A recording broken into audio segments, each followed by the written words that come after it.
And a warm welcome to Athens for the 79th Tour of Italy. I'm Phil Liggett. As always, lovely to have you along. 1996, a special year on the Italian racing calendar as their great tour moves across to Greece for its start. And the reason? Well, the centenary of the modern Olympiad, first held in Athens in 1896. A country famed for its ancient buildings and the Acropolis, and now for the start of the Tour of Italy. And there are 162 riders based on 18 teams. This first stage of 170 kilometres is a circuit based on Athens. No real challenge for the climbers today. Those, of course, will come later, where there are major mountains on 9 stages of this tour. In all, the race totalling 4,000 kilometres. There's the high altitude at the left of our picture, a mere 280 metres today for the field as they prepare to roll away. Everybody, in fact, talking about Abraham Olano after his second place in the Tour of Spain last year and, of course, his World Championship as the man to beat. There's one man who might contest it in the little blue cap there, Evgeny Berzin, who won this race in 1994 and will be a real favourite in the upcoming Tour de France as well.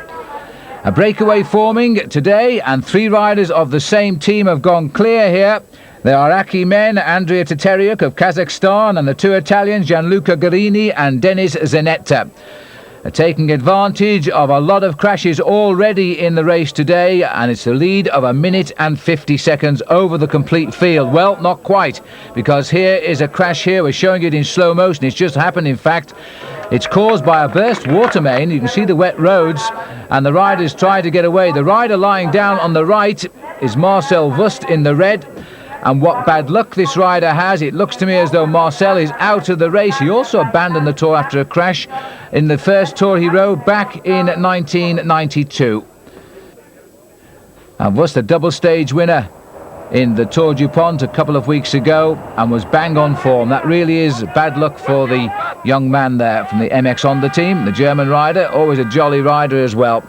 And this breakaway here, they want to know a little bit more about what's going on, but the field are closing in. The rider shouting at us here is Denis Zanetta. And this is a trip to the back of the field here, because the rider taking a bit of service here, Massimo Strazza. Also a crash victim, and he's hardly back with the race. There's another one. Well, they're saying a number of the accidents are caused by the bad roads, but you have to say, looking at this picture here, these roads don't look too bad at all. A touch of wheels, a moment's inattention, first day nerves perhaps, but again, more riders are on the ground, and it looks as though more riders out of the race. Already, 3 riders have officially abandoned because of the crashes. Now it looks as though Secchiari is another man, and that's going to make it 4 riders out of the tour on the very first stage here in Greece. The field have all been swept up. It's going to be a sprinter's chance again, and this is Uchikov. He was in fact just ahead of the field, but they're being brought to heel right on the line, and Uchikov, a former stage winner in the Tour of France, is caught, and now the sprinters are going to go. The sprinters opening up for the line now. The Gawi's rider is Stefano Zanini, but he's been swept aside now as Roslotto starts on the far right. But look at Martinello. Martinello, without his big sprinter Cipollini, is going to have a go on the left of the picture. Martinello, the double world champion on the track in Colombia a year ago, he's going to get his victory in the Tour of Italy, and that means he will also be the first wearer of the Maglia Rosa, and that is what every rider wants, and this is how he did it. I must say, a tremendous show of power here from Martinello. He must have been given a bit of a clean hand from his team leader today, Cipollini, who wasn't in the result at all. Martinello winning over Fabrizio Guidi and Stefano Zanini, Zbigniew Spruck. So Martinello, the first leader of the Giro d'Italia. And thanks to the bonuses out on the course, Martinello is 4 seconds in front of Guidi, and Contrini is in 3rd place. Now we're moving on to stage 2. This is the beautiful fishing town here of Navpatkos, and this is the finishing town of stage number 2. The ride today, some 230 plus kilometres. The riders coming away from Elefsina, and there are 157 of them left, having lost a number of riders yesterday in all of those crashes. No challenger except the climb in the middle, which is over 2,400 feet, 880 metres. But the rides themselves not rising to the challenge at all today. The race has hardly turned a pedal in anger as we pick up the action now 5 kilometres from the finish. The Gay Wiz team here trying to set up the sprint for their man, Stefano Zanini, to see if he can take over the Maglia Rosa from Silvio Martinello. And by the way, Martinello has said overnight that in fact Mario Cipollini, his team leader, gave him a free hand yesterday to win the stage because Cipollini was not feeling too good at all. Now look at the rush here now by virtually the whole of the Gay Wiz team here to try and get Zanini into pink. And there's plenty of riders willing to bring other teams up. We can see down there the team of Amora e Vita. They've got a very good sprinter on that team, Glenn Magnusson. If you saw the Tour du Pont, you may remember he was riding exceptionally well there. First year pro champion of Sweden. And now again Polti trying to lead out their sprinter, who is Giovanni Lombardi, who 4 years ago in the Olympic Games in Barcelona picked up the points title, but he's not going to get onto the back wheel. It doesn't look like the lead-out man here.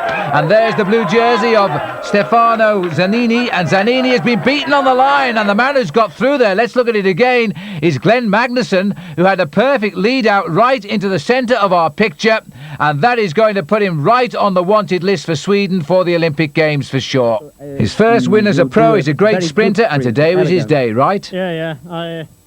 Normally I'm quite good in sprint, so I feel I always feel when I come to the finish line I have a good chance, and I took the chance today. Indeed he did. Everybody finishing the same time. Zanini second, and having to be content with the runner-up spots at the moment. Edo of Spain, the little sprinter there, he got third. And overall, Martinello keeps the pink jersey. 4 seconds still his advantage over Zanini. 6 now over Magnusson. And all of the riders on top of the leaderboard, not surprisingly perhaps regarded as sprinters here, but today's a bit hilly. The last stage in Greece, 194 riders. The riders going from Masolonghi to Ioannina. And there have been a number of skirmishes today, but basically the hot weather has caused the majority of the riders to be brought back into the fold. There's Martinello in the pink jersey. Cipollini feeling a little bit better perhaps, now taking closer order near the front. The green jersey here led by the early King of the Mountains leader Fabio Fontinelli, and their confirmation of a break 2 minutes 7 seconds up. Here they are, Nicola Micheli in the front, and Daniel Contrini of the Brescialat team, he's with him as well. Contrini, a new pro, and 25-year-old Micheli from Sella Italia. But the majority of the hills all coming in the last 60 kilometres, 38 miles of the race. So there's Angel Camargo, the Colombian on the Sella Italia team, trying to grab an express train because they're bringing back his leader on the day at least, and the field behind keeping very close order as well. It could well go down to a bunch sprint once again here if they can get over these hills. Martinello paying particular attention to the fact that on a day when he was expected to lose his overall lead, he might well hang on to it. But there we see coming back Contrini from Brescialat, so he's back in the fold, and Michela isn't going to be far behind him. Here is Micheli, and there is the main field closing in very rapidly indeed. A brave attempt indeed, a lot of publicity, but that's about where it ends today for him. The field are now beginning to warm up for King of the Mountain points. Fontinelli in third place. Looks like an attack too going by the good old favourite from Italy, Claudio Chiappucci. He's always had a great love affair with the Tour of Italy, but he's still waiting for the big day to arrive. Perhaps having an early shot at leading the King of the Mountains here. Claudio Chiappucci, the steepest climb of the race so far on day 3 of the Tour. Remember, tonight it's off to the mainland of Italy, and then they say the racing will really commence. 4th in the Tour of Italy last year, but he is a regular in the top 6 these past years. Trying to find his rhythm a little bit, keeping the big chain wheel rolling on what is a very good main road climb. And maximum points going to go to Claudio Chiappucci here as he gets under the banner. He's being chased all the way to the line though by one more rider, can't quite get onto him. So I wonder if Claudio Chiappucci is going to be a big part of this year's race. Sergei Uzlamin, 111th overall. now putting in a determined attack, but he's done it with 12 kilometres to go on a long straight road. It's not ideal conditions to go clear of the field, and there's a lot of riders in this race now feeling that it will go down to a bunch sprint. There's a small climb up to the finish of a kilometre, but it's not really a tough climb for these riders. And in fact, Uzlamin has been joined now by David Castorotto of Scrigno. So it's now down to the teams behind to start chasing. The gap is just 16 seconds and it's not that far to go. And again, the Polti team trying to bring the race back. And as we switch now, Gay Viz 2. Remember that Stefano Zanini is still looking for the stage win, and time is running out if this man wants to be the overall leader of the Tour of Italy. There he is in the mauve jersey, and coming up to his shoulder now, the pink jersey of race leader Martinello. And Silvio Martinello, he really has sharpened his legs for this race. The kilometre up to the finish now. Little bit of a drag, but it hasn't done too much damage to the strong men now, as Polti again tried to get Lombardi to the front. Lombardi is tucked in about third place. He's now trying to come through, but also there is Stefano Zanini. Zanini's in a great position now.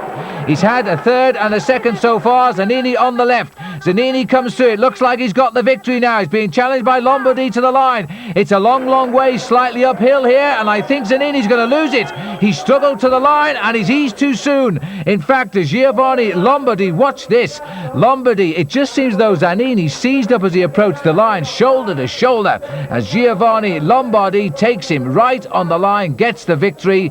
Martinello gets third. This is going to be quite a shuffling of the overall classification, but the victory goes here to Giovanni Lombardi. The sprinters are really having their day so far. For the first 3 days here in Greece, all going down to sprinters. After Martinello and Magnussen, we've now got Lombardi. And what about Zanini? 2 seconds and a third place to his credit now. So there's the result. Lombardi, the winner, almost 5 hours in the saddle today. In the end, a bunch sprint. Zanini gets second. As a result, Zanini, the new leader of the Giro d'Italia, same time as Martinello, though, split on points, as we move on now to stage number 4. And this 147 kilometres, the rest day has passed by, many of them travelling a 9-hour boat journey from Greece across to Italy. The riders, of course, coming by aeroplane straight after the previous stage. Now rolling out to do 4 laps of what was partially the World Championship circuit here in Ostuni back in 1976. And the Gaywis riders out for a day of protection perhaps, because Stefano Zanini, after 2 second places and a third place, is the leader of the Tour on the same time as Silvio Martinello. And as expected, a lot of attacks have come to nothing today as the riders have ripped around this circuit into the last kilometre. Nobody has succeeded in going away. We have seen people like Berzin and Ugrumov attack, but they've all come back into the fold. And a late attack here now, and it looks as though it's coming from Mario Mazzoni of the Roslotto team, trying to finish off with a result for them, but they're going to leave it late, and they're winding up now. It looks to me as though Cipollini might be finding his legs too. He's got the wheel of his teammate Martinello in that mauve jersey. Cipollino, Martinello, the 2 Seiko riders are coming right up to the line together, and this time Cippo gets it. Mario Cipollini, that's his first stage win of this year's Tour, and in all his 13th stage win of the Giro d'Italia since he started riding it back in 1990. That's how he did it, and when he does come to the line first, he does make it look so easy. Cipollini beating Martinello, his teammate, Guidi taking third place, and overall now it is Silvio Martinello who reclaims the Maglia Rosa, and so be it, there's still not much time in it.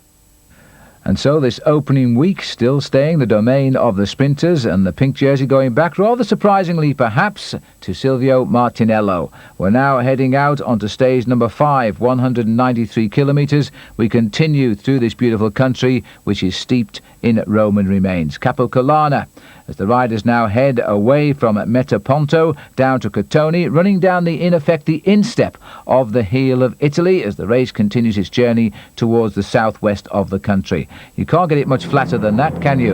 And this man should enjoy his day. Gianni Bugno, the champion of Italy, yet to feature in this year's Giro d'Italia. I wonder how long he's going to stay quiet.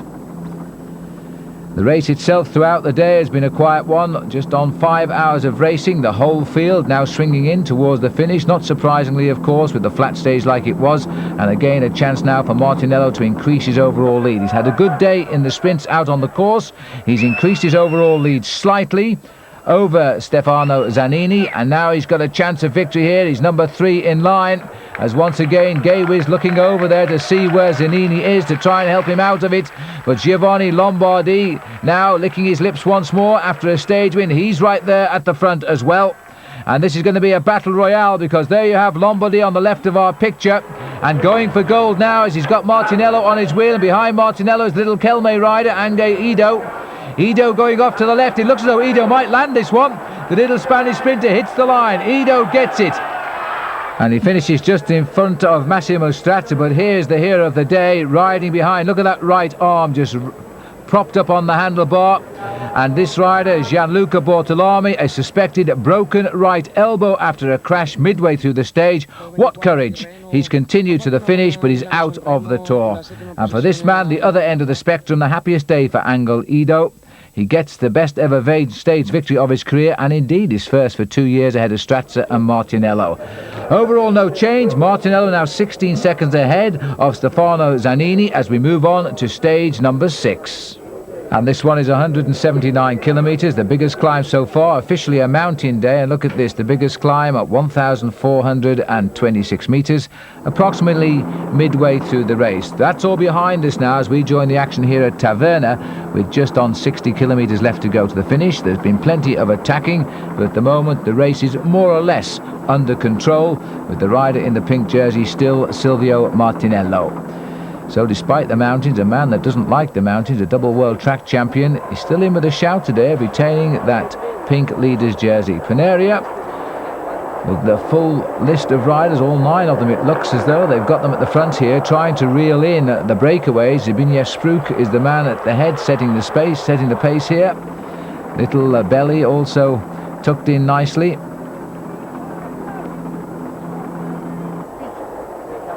And now we're looking here at the breakaway. Denis Zanetti, the rider, has not given up at trying to get away. He's really at his strongest on the climbs.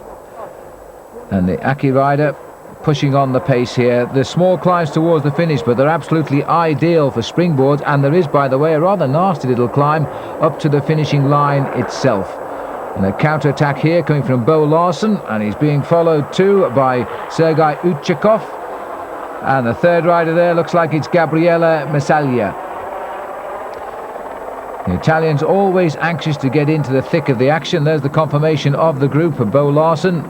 Another new professional from the strong Danish setup. Klaus Moller also rides here in the Giro d'Italia, part of the famous Danish World Championship amateur team of a couple of years ago. All finding the way through the pro ranks now. And slowly but surely the whole field is regrouped here. Still they're searching a way to crack this field. Another 3 riders trying to pull away. The little rider there, Fabrizio Bontempi in the blue jersey. No relation, by the way, to the now retired Guido Bontempi, as this little group also tries to pull away from the field. Bontempi still itching to get his hands on the Maglia Rosa before time runs out for him. The rider tucked in at the back there is Roncasio Gonzalez, the Colombian climber. So he knows his course well, because this could suit him, but there are still plenty of counter-attacks. They're all together. That, I think, it was Roberto Petito who's just gone clear. And another very strong attack. So Saiko launching a number of attacks here. It is Petito, but he's got a long climb up to the finish, but you've got to have a go. And Petito is going to have to really struggle now to keep his rhythm in and out of the saddle. There's no more relaxing all the way up to the finishing climb. 3 more riders trying to open a little bit of a gap at the back of the field, but they too looking over the shoulders and not too certain of what is going on.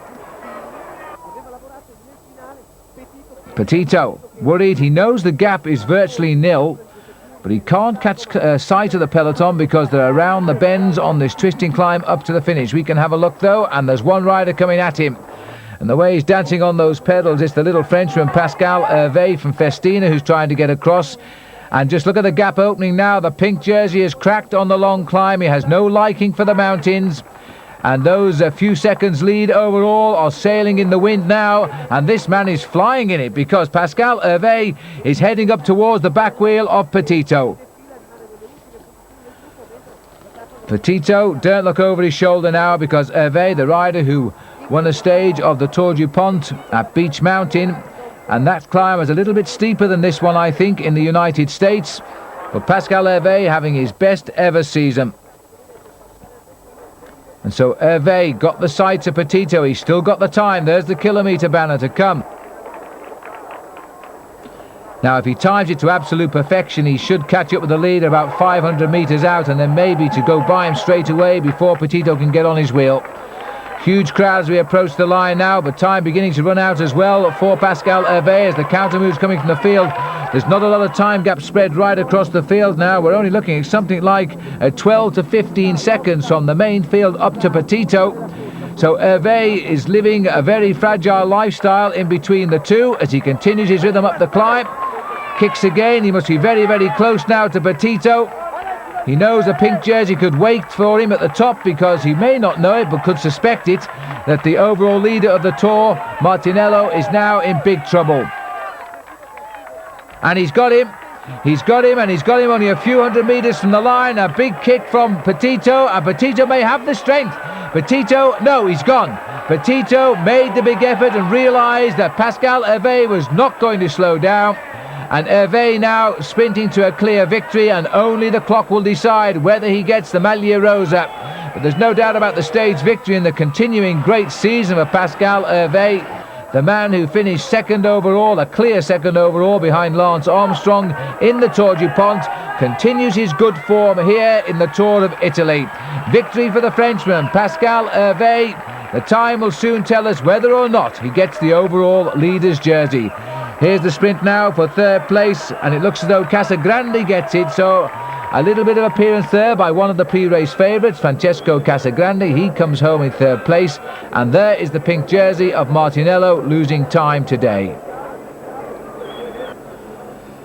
So Pascal Hervé on the podium. He's just been told as well, yes, he is the new leader by 6 seconds over Guidi in the Giro d'Italia, the first ever pink jersey for him, and third place overall Petito, who finished second on this stage. And the 31 years old Pascal Hervé of France is going to feel very fragile again today, because only 24 seconds cover the top 10 riders in the overall classification as we now head on stage 7 of 164 kilometres to the mountain top finish of Monte Sereno. High up in the Sila Mountains, it's a ski station. It climbs up to 1,546 metres, and as you can see, the weather conditions up there are a little bit grim. This man has been the hero of the day, Maurizio Di Pasquale. He's had a lead of 14 minutes, but now it looks as though the field is starting to wind him in. He's down to 7 minutes as we head up towards the final climb of the day. The peloton is more or less together. The Festina team have had a tough day, though. They've been trying desperately to control this race, and they've wasted a lot of energy. There's the leader, Pascal Hervé. Turned professional very late in his career, but he's making up for it now. He's having a marvellous season. Well, the course should suit him, but there are so many places for attacks to come from with so many small time gaps, even the climbers included, all around him. The steady climb now, this is the finishing climb. It goes on and on quite literally. They've wiped out, in fact, Di Pasquale, caught 8 kilometres from the summit. And now it's a free-for-all here with a constant number of counter-attacks coming all of the time.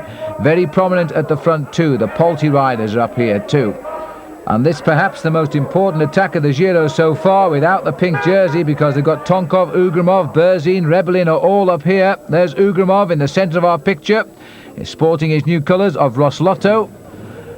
Making his climb steady, but no sign at all of Hervé, so they've worked him over good and proper on the climb today. His teammates have also dropped away from the picture, and little David Rebellin here digging very, very deep indeed as he comes up towards the line. He started the sprint very quickly.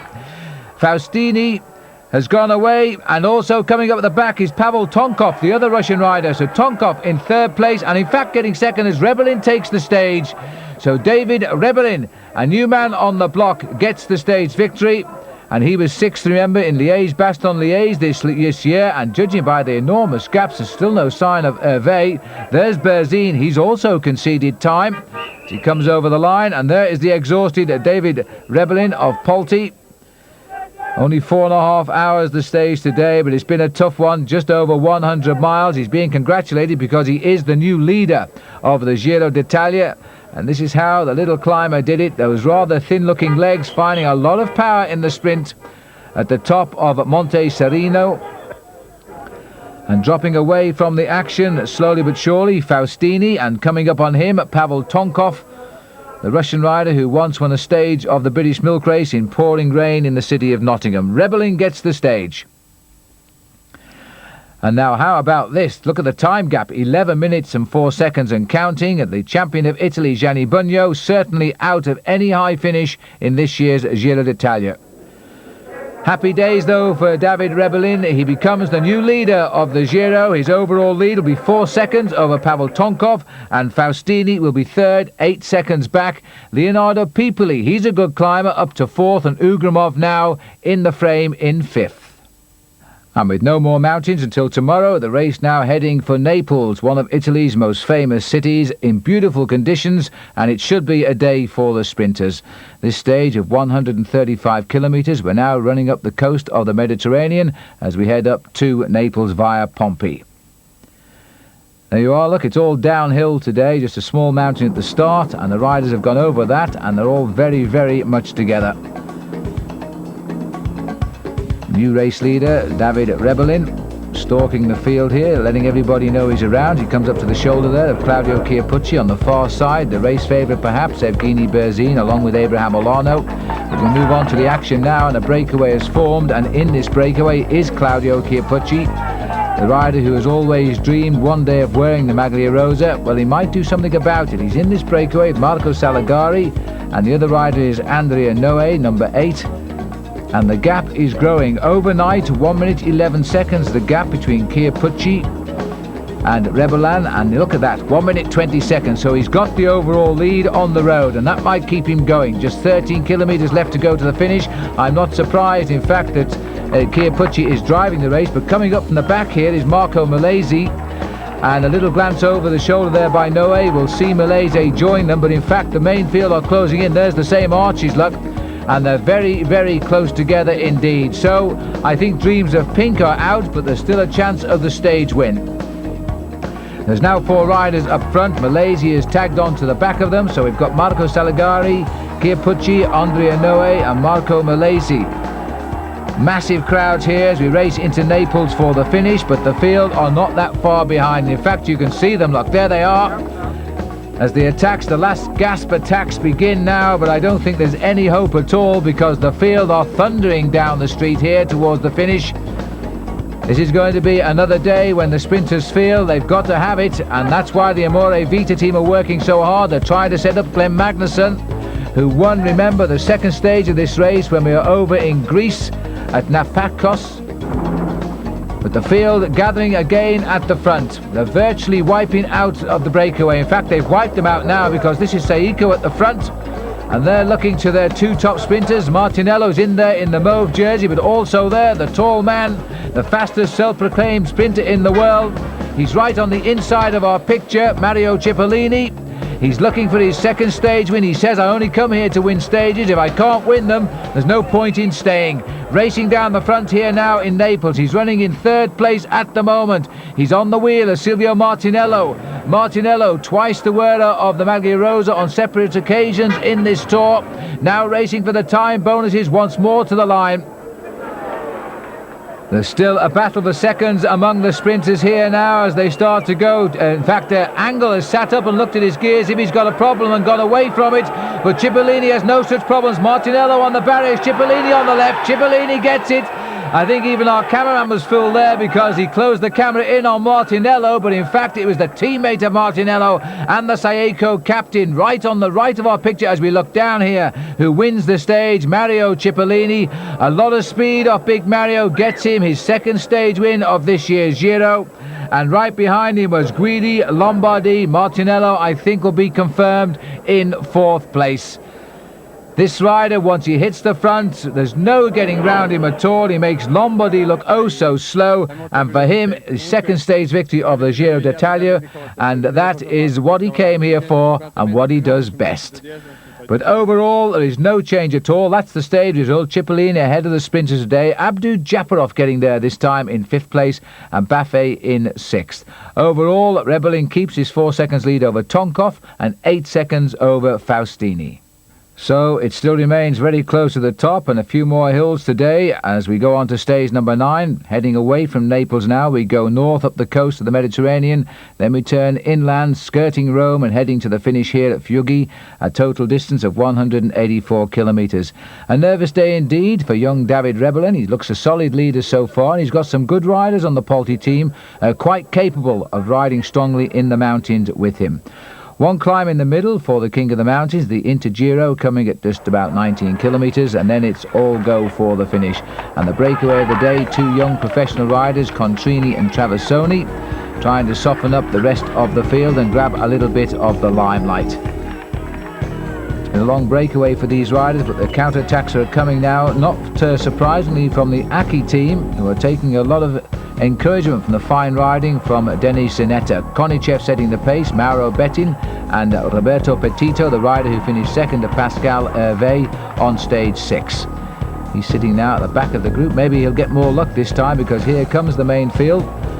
Still a little bit of hesitation here as they try to organise the counter-attack. The Paneria team looking particularly good as they put 3 or 4 riders back at the front of this group.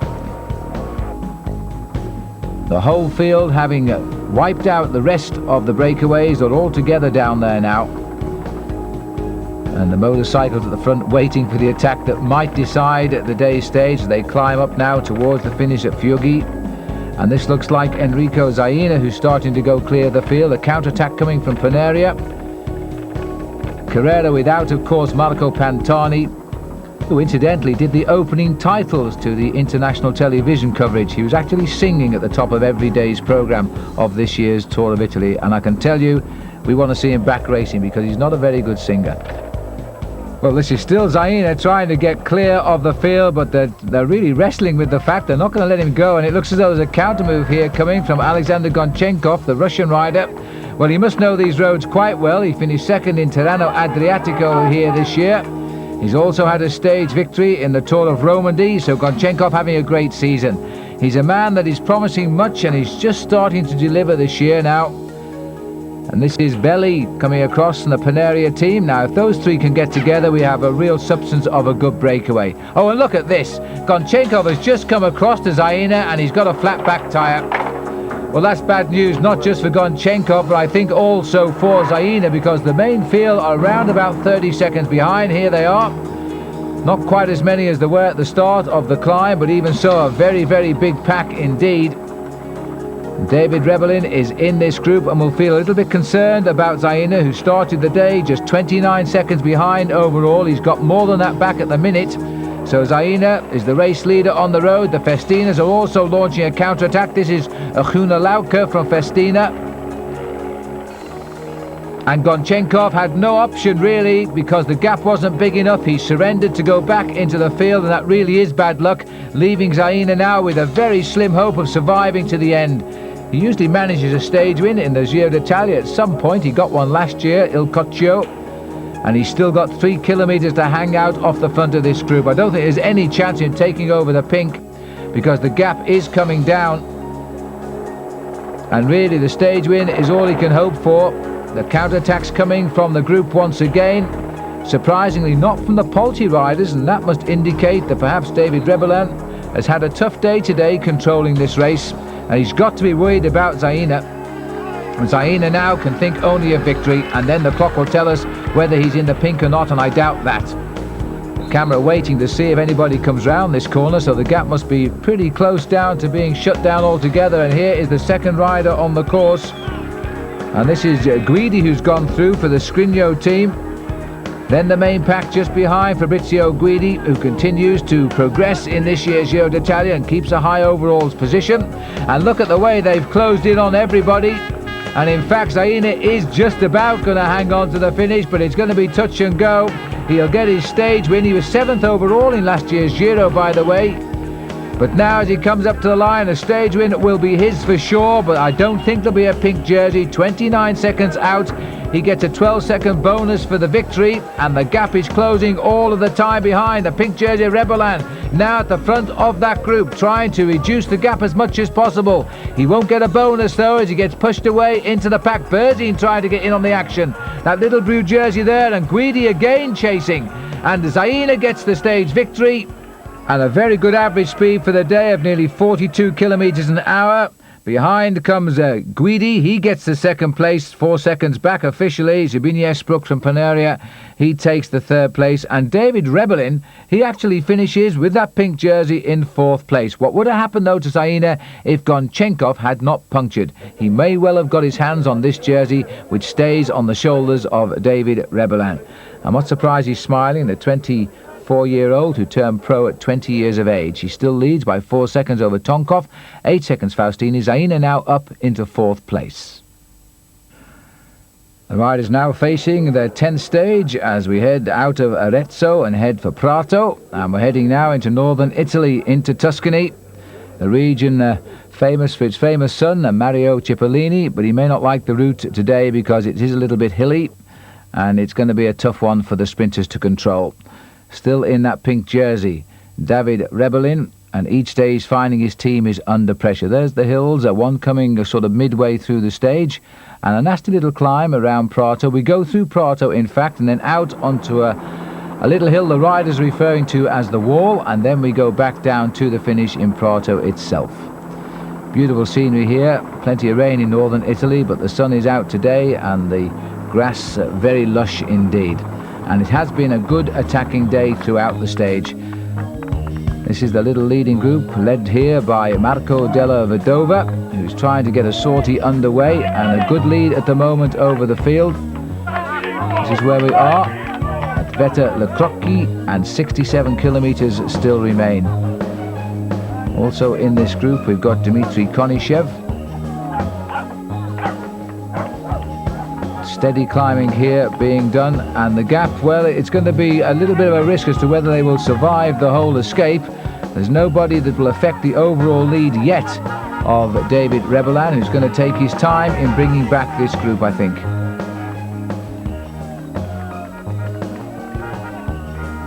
And the Amore Vita rider there is Riccardo Focconi. It's only a small team, Amore Vita, but they do manage to get into the frame in every Tour of Italy with one rider or another. They've had a stage win, got them off to a good start with Glenn Magnusson, who had a long breakaway earlier on by Maurizio Di Pasquale. The gap is now 2 minutes and 45 seconds. The main field still taking things quite easy. They'll probably wait for the first passage through Prato before trying to pick up the leaders. Here comes Della Vedova. One or two of the other names in the breakaway. Watch out for Piccoli. The Casagrande, by the way, is not Francesco but Filippo, his younger brother.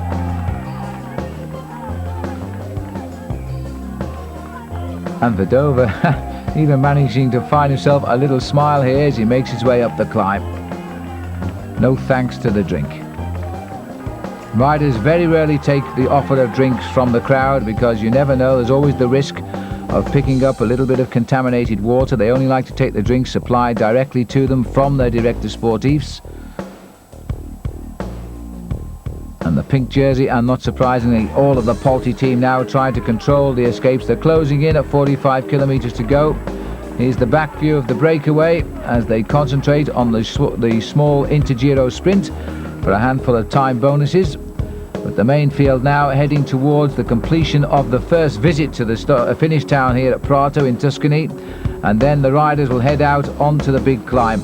And on this big climb it is a little bit of a brute. I think we should see the counter-attacks. Now onto the climb itself, and the Aki riders getting themselves into the thick of the action again. They've had a good tour so far. Denis Zanet is the man who has been doing much of the work for them. The 25-year-old who turned pro only last year.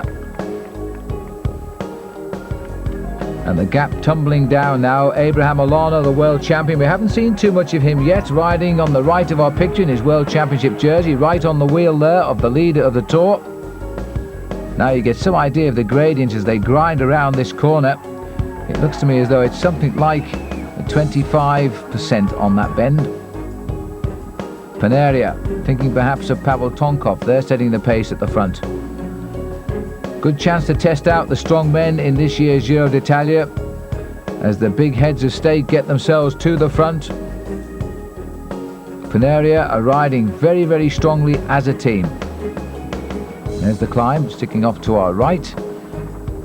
Shignano, and this is the man who's now in the lead here, and this is Alexander Gonchenkov, who's got himself to the front. So they've wiped out the breakaway, and Gonchenkov, the rider who punctured yesterday when he had a real shot at the win with Zanina rather, and now in the lead. And little groups starting to get clear here. This race is split wide open, and heading the charge there, the world champion Abraham Olano. There he is down there, setting the pace. It looks as though we may well have the other Roslotto star right on his wheel, and that's Pyotr Ugramov.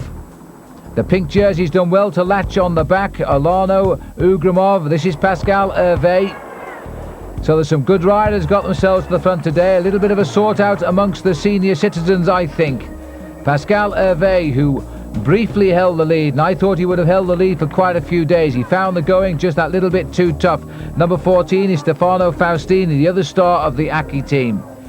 He's tagged onto the back. He's on the wheel of Claudio Chiappucci. This is a nice little select group here, trying to grab a few seconds on the day. As it comes up towards the finish, though, one rider's slipped them, and he's from the group into the last kilometre. It looks as though it might be Massi of the Refin team. Rodolfo Massi, well, if he wins this, it'll be a surprise. He's been a pro for the best part of 10 years. He's just hanging off the front of what is a select breakaway group. Most of the favourites are in it.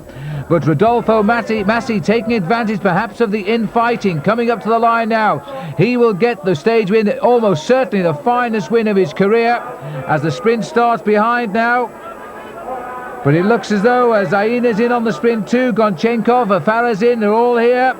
Giorgio Furlan is getting himself up to the front. Alongside him too is Claudio Chiappucci and Casagrande. Very close indeed as Massi takes the victory a few seconds in front. I think Furlan got it. This is the overall situation after that sprint. Rebelan, Tonkov, Faustini, no change at all overall. Furlan did get the sprint and Casagrande got third. Chiappucci was fourth. No change though in the overall classification. And so the riders now are turning back towards the coast as we leave Prato and head out to Marina di Massa. And there is a day for the sprinters if I've ever seen one. There's just one small climb towards the end, and the pack, as always, coming down together, enjoying a very hot day here on the west coast of northern Italy. And after a long breakaway by Fabiano Fontanelli, the race has come all back together again. Fontanelli, by the way, the king of the mountain since this race started in Athens. His lead wiped out approaching the finish, and now we have just a bunch sprint. And now can Mario Cipollini take his third stage win of the Tour? He will think he can. He's tucked right in on the inside of the barriers here. And in fact, Cipollini now moving slightly off the barriers. Martinello is in 4th or 5th place trying to find his way through, but it's all too late. His team captain gets his third stage win of the Giro d'Italia. So Mario Cipollini, when he goes, he really does go. This is his third stage win of the Giro, and a clear win indeed. He comes right ahead here on the line of the little demon sprinter going through on the inside of the barriers there. Jamaluddin Abdu-Japarov, and Silvio Martinello just about hangs on there to third place. Denis Zanetta of Aki was the rider in the yellow who got wiped out and pushed back into 4th. But Mario Cipollini gets stage win number 3 ahead of Abdu-Japarov and Martinello. David Rebelan, well, an untroubled day once he brought back Fontanelli, and so he keeps the leader's pink jersey by that same 4 seconds over Tonkov, and once again, no change at all overall. So the sun continues, and without a view like this, well, it wouldn't be Italy, would it? As everybody enjoys the sea here and the warm sunshine and has fun, but the Tour of Italy and the professional bike riders, they have to continue their journey now, which is heading towards France. The riders taking them from Ula to Loano, 195 kilometres, right around the coast. Just one little climb soon after the start, and then a nice view of the sea all the way through to the finish. We're picking up the race here at 38 kilometres to go, and the breakaway, in fact, in progress, which started after only the 2nd kilometre today. Fabrizio Guidi started the break. He was joined by Fabiano Fontanelli, and we've got Denis Zanetta here, Gabriella Misaglia. That's the rider looking for some more action here and trying to draw the best out of them, because the breakaway has dropped Bruno Boscard in, and the other rider of the 5 here is David Casarotto. The gap at one stage when they went through Genoa was 11.5 minutes, so that gave them the leadership on the road, and indeed a number of the high placings in the overall classification. But it's come tumbling down a bit now, and in fact it's leaving a fairly pleasant day for the race leader, because he seems to have the race under control. It's all a question of who will win the stage.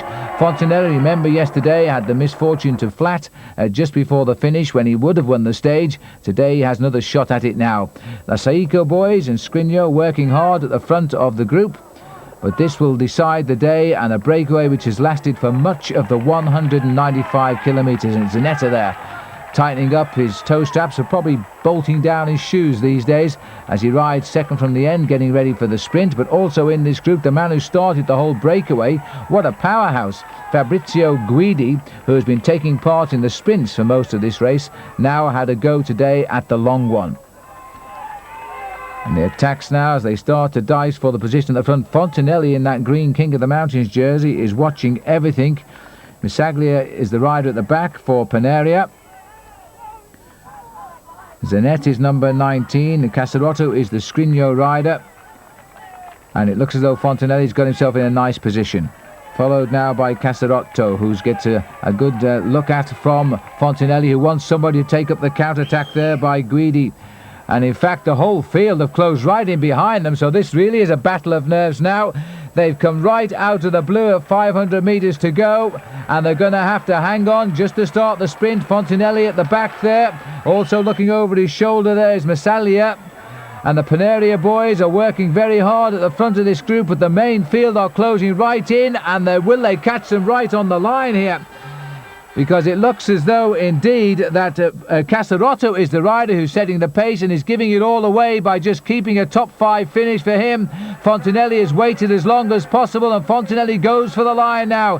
He really gives it just about everything. Thinking of his flat tyre yesterday, perhaps Misaglia is the other rider right on his shoulder, but Fontanelli gets it. He takes it on the line. Misaglia will be second, Guidi will be third, and that means Zanetto, just off our picture to the right in yellow, he gets that 4th place. But the King of the Mountains gets the stage victory here. What a great season Fontanelli is having. That will be his 7th win of the season. So Fontanelli finishing ahead of Massalia, Guidi, Zanetta, Casarotto. The main field coming in just 3 seconds behind the top 4 today. Overall, no change at all, and it's as you were right down into the top 8 positions. And on this stage, I think David Rebelan is going to be tested for the full. It is only the second mountaintop finish we've had so far of this year's tour. We're heading to Pratanovoso, and no, there's no snow there. That little bit of publicity is what you would see if you came here in the winter. It's a ski resort, and it comes at the end of 115 kilometres today, a climb of 1,615 metres, and there's plenty of hills on the way. And the race has begun to split up already. The first attacks coming from Zbigniew Spruk of Paneria at the back and Pascal Hervé of Festina. 38 seconds is the split on the first group, and 43 seconds back to the group containing David Rebelan. And already abandoned Fabiano Fontanelli, the rider who won yesterday. He climbed off on the very first mountain today, perhaps feeling his stage win was all he came here for. He's gone, and he now has those 7 wins under his belt, 25 wins in all in his career.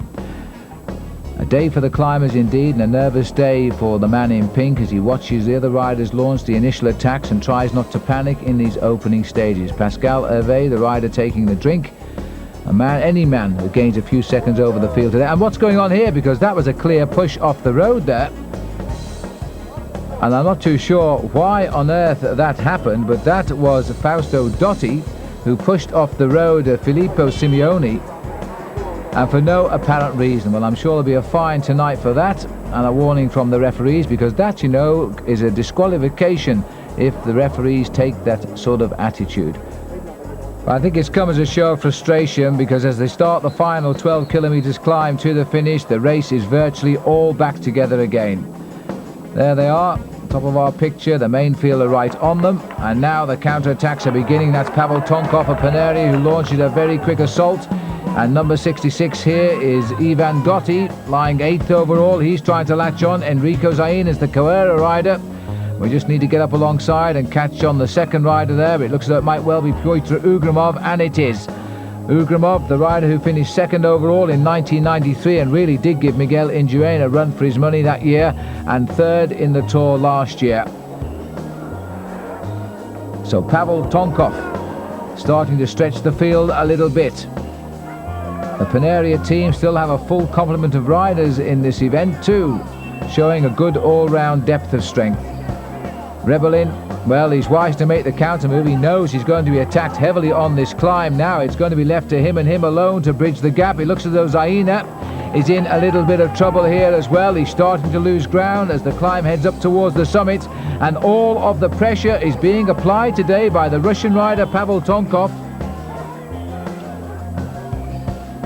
Tonkov has sat on the front here.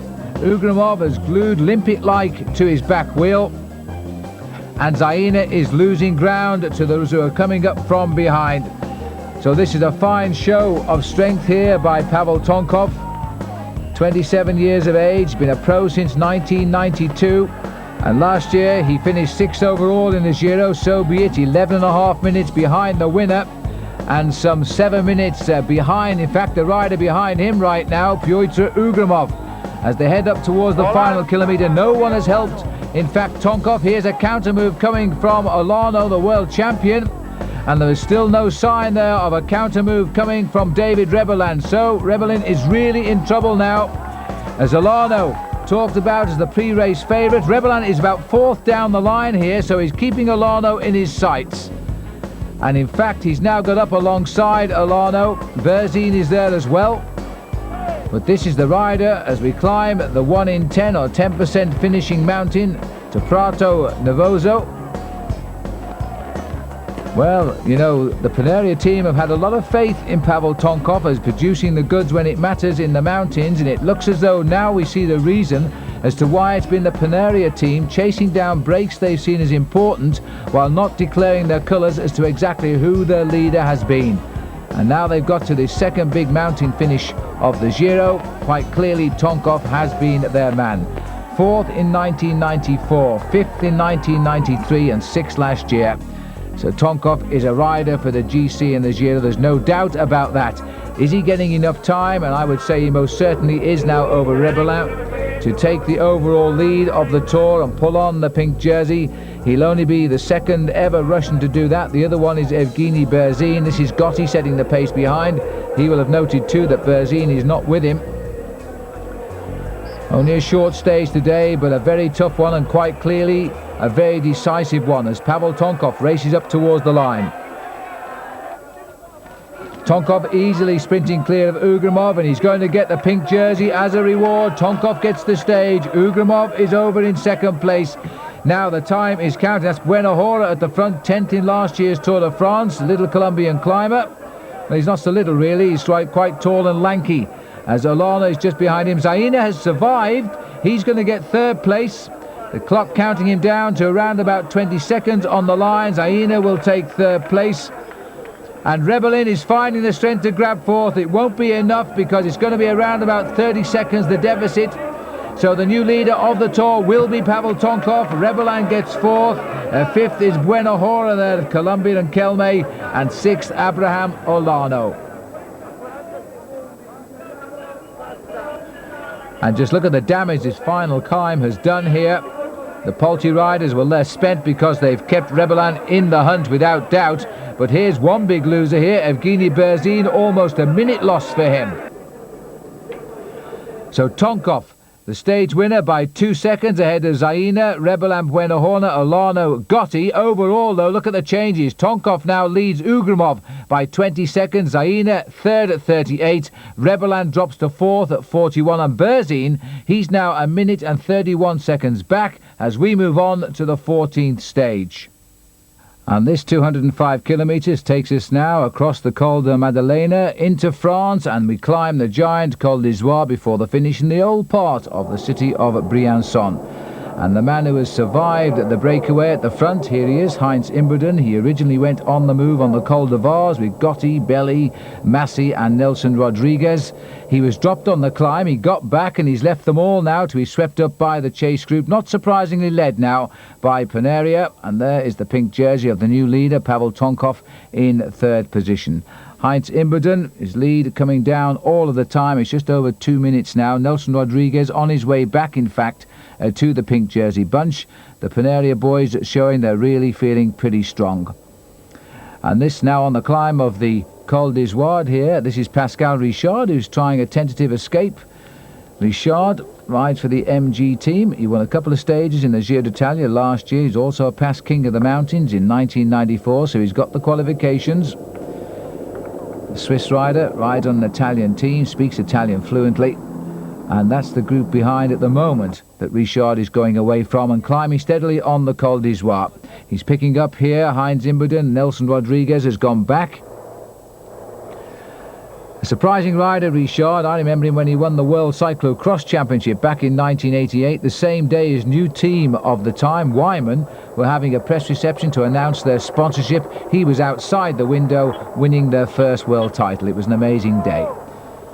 That was in Switzerland, and now we have Pascal climbing very, very solidly today. A far cry from a couple of years ago when he was the king of the mountains. He spent a lot of time in the region here in very bad weather in the Tour of Italy. But through these pictures today, in perfect conditions in the Alps, in the French Alps at that, we're now watching the group behind, and Pavel Tonkov looking very, very solid indeed down there. On the back wheel of Pyotr Ugramov, and trying to pull clear a select group on the climb of the Izoard. By the way, a little footnote to the fight we saw. Fausto Dotti fined, by the way, not just 30 seconds in time penalties, but also $1,000 for that little punch he threw at Filippo Simeoni. Back to the race here. We've got sitting at the front now, the pink jersey. That's the place to be if you've got the strength. Further up the climb and gaining time, but not racing to the pink jersey yet, at least, Pascal Richard. Good crowds here on the Col d'Izoard, most of them French, of course, although we're not too far away from the Italian frontier. The Tour de France also racing in this region later this year, but it won't use the Col d'Izoard. It will use some of the climbs, though, the Tour of Italy are going over. Over the top of the Izoard, the road's barren, but the snow, even at this height, seemingly melted. 2,360 metres at the top of the climb. Pascal Richard is the first man over it.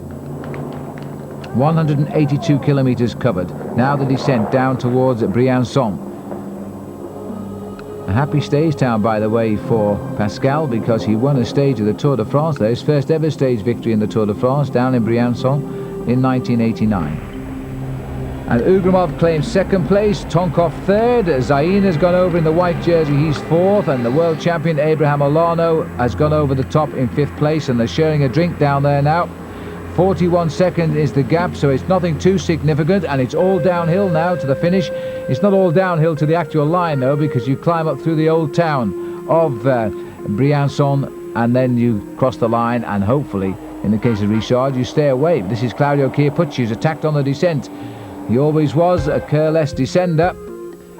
When he had the yellow jersey in the Tour de France on the descent of the Tourmalet, as he started his final climb up to Luzard-Iden, that was the first time we ever remember, back in 1989, this great man, Claudio Chiappucci. He was caught by Greg LeMond at the start of the climb and then left for dead.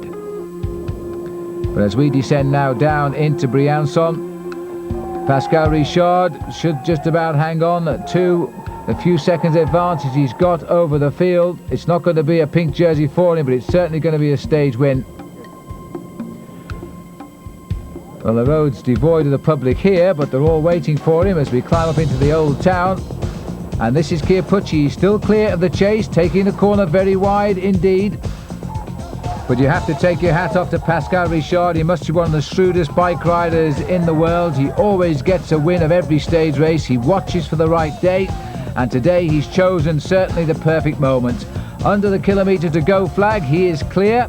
Chiappucci is chasing him, and then we have the group containing Olano, Tonkov, Hervé, Zaina and David Rebellin he's also in that group. They're riding around about half a minute back.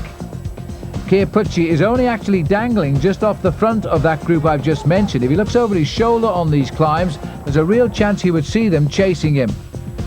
As we watch Pascal Richard here, one of the noted retirements we've just heard about is Silvio Martinello. He has retired today, the sprinter. Perhaps he'll now prepare for the upcoming Olympic Games where he's going in the points.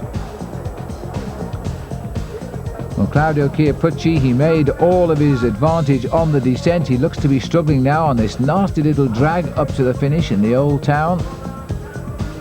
Pascal Richard, I think he's got the buffer he requires over the speed humps there as he comes up towards the line, but he's got far enough now. The last time check we got was 40 seconds over Chiappucci and 50 seconds on the field. Taking no chances, he looks over his shoulder, but he won't see much in these narrow roads and all the cars right behind him. Through the gate of the Old Town. And a big crowd watching the arrival of the Tour of Italy into France here, and they're seeing it being won, yes, by an Italian team rider, but very much a Swiss man.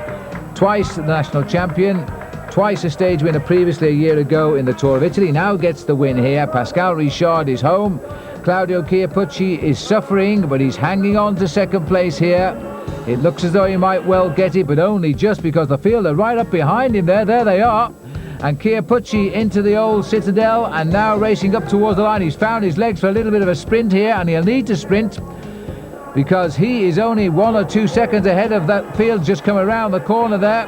The pink jersey of Tonkov is safe. Chiappucci is also safe. He gets second. Alana, the world champion, beats Hervé in the sprint. Ugrimov, Zaina, Tonkov, Rebelin. That was the order over the line. And then we go back to the next group in. This looks like Bueno Hora brings over Berzin, who has conceded a few more seconds today.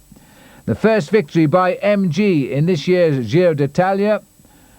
And the victory going by 43 seconds to Pascal Richard over Claudio Chiappucci. That was a nice ride, and it's good to see him back in the overall result, but not in the overall classification because Tonkov keeps his 20 seconds lead. In fact, no change at all in the immediate placings overall.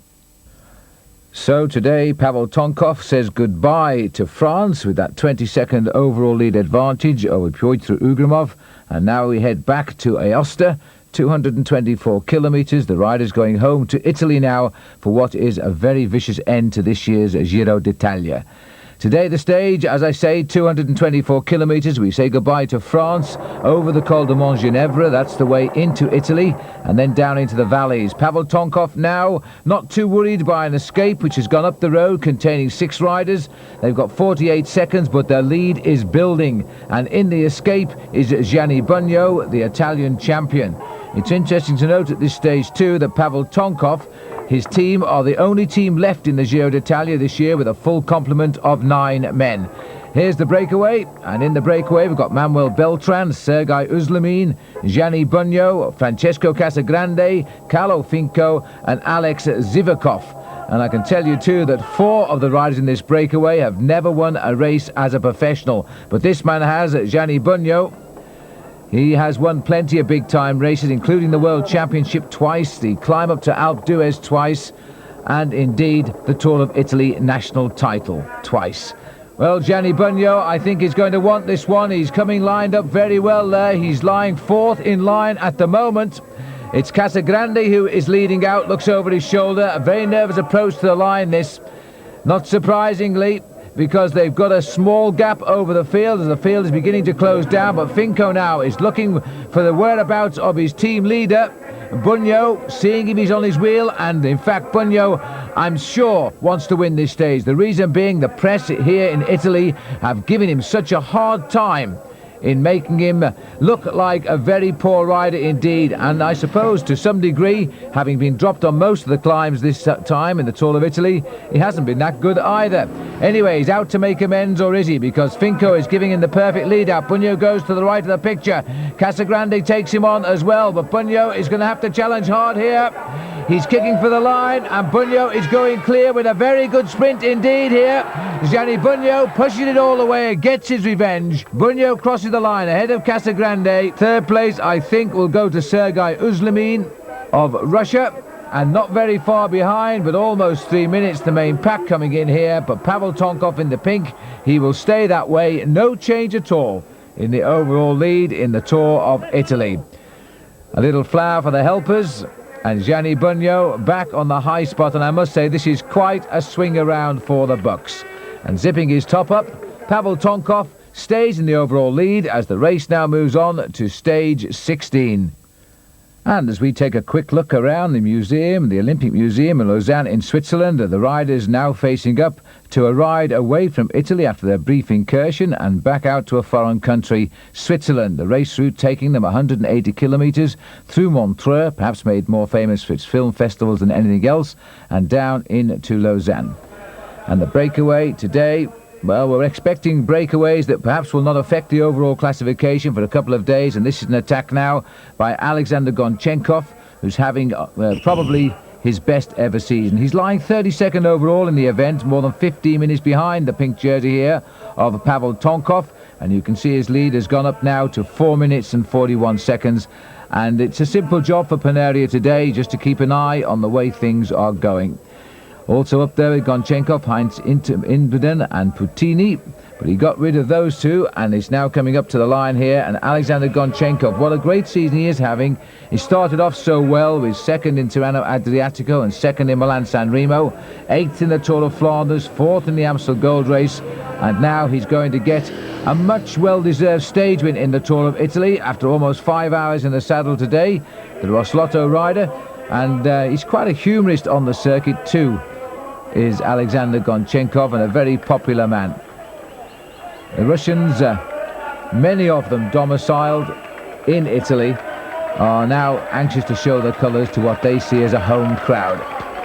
So in Lausanne, it's a Russian who celebrates the joint centenaries of the modern Olympiad and the promoting newspaper La Gazzetta della Sport. There he is, prepares to give the two-handed salute for Alexander Gonchenkov. The chase by Inbuden and Felice Puttini, they never got on, and they finished around about 20 seconds behind. Another pink jersey, an unchallenged day for him too, Pavel Tonkov, now waiting for his rendezvous with the time trials and the mountains, as the race now moves on towards its finish in Bahia on the 17th day of the Giro. And so the riders now preparing for their return yet again to Italy from Lausanne, having paid their respects to the modern Olympiad, and the route bringing through Martigny over 236 kilometres, the big climb of the San Bernard Pass, back through Aosta, where we were a couple of days ago, and down to the finish in Bahia. There is the contour, nearly 2,000 metres high. The Grand San Bernard Pass has done absolutely nothing today to alter the course of the race. And Bo Larsen attacking after only 8 kilometres of the race, and Laurent Roux of France joining him, and the two have had a maximum lead of more than 26 minutes. I suppose that sometime in every big stage race you get the opportunities doing this. It's the sort of day that nobody, it seems, wants to attack the pink jersey of Pavel Tonkov. Little Laurent Roux is something of a climber, been a pro now for 2 seasons, and he's only ever won 3 races, but even so, that's 3 more than Bo Larsen, who turned professional on the basis of his fine 6th World Championship placing in Colombia last year. And Bo Larsen, one of a clutch of famous Danes, and they're all the famous Danish team of a couple of years ago that seemed to win around the world, everything they did, and I think every one of them now, Bo Larsen's the last one, they've all turned professional. Well, the breakaway is still many, many minutes ahead. The last time check we got, it was 17 minutes up, and as you can see now, we're only 2 kilometres from the finish, and I think a little bit of finessing is in order here. Laurent Roux has been pushed into the lead by Nikolai Bo Larsen. It's a shame when one of the riders have to lose at this stage, because they've been in the lead today for 228 kilometres by the time they cross the line. It's going to be a very difficult stage to win, because they've got all the time in the world they need to play out this one. There's nobody going to pick them up now. They've been in the lead for about 5 hours and 35 minutes of the time on the screen there. Bo Larsen wants the first win of his life, as a pro anyway, and he started the sprint now. And wouldn't it any help to remind him now that he shares a flat with Glenn Magnussen, the only other rider on his team to win a stage of this year's Giro, the Amora Avita team. And I don't think little Laurent Roux has got any answer to the sprint here, but he's going to have a go. Laurent Roux is now digging very sharply on the right. He's lost it by inches in the end. He made that desperate attempt, and I'm not surprised. Upset Laurent Roux there. He didn't quite get on to the level of Nikolai Bo Larsen. And Laurent Roux, perhaps a better climber than a sprinter, tries to get alongside Nikolai Bo Larsen at this, but there's a lot of power coming out of the red-haired Dane, and he gets his first ever race victory as a professional. It comes in the Tour of Italy. The sprint now for the third place, and this is Sergio Barbaro, who looks like he's going to take it out for Carrera. He's been sprinting very well, actually. And Marco Della Vedova, he gets fourth. And fifth is Amicare Tronca. And the remnants of the field coming in, all of the field. Look at the time on the clock here. You can see how seriously today Tonkov took the breakaway. 16.5 minutes, albeit, for the main field coming in. Tonkov not too far away from the front. There's confirmation of the stage result. Teteriuk was the rider there who got sixth from Kazakhstan. The overall situation, no change at all these past few days. Tonkov 20 seconds ahead of Ugrimov. Zaina is third.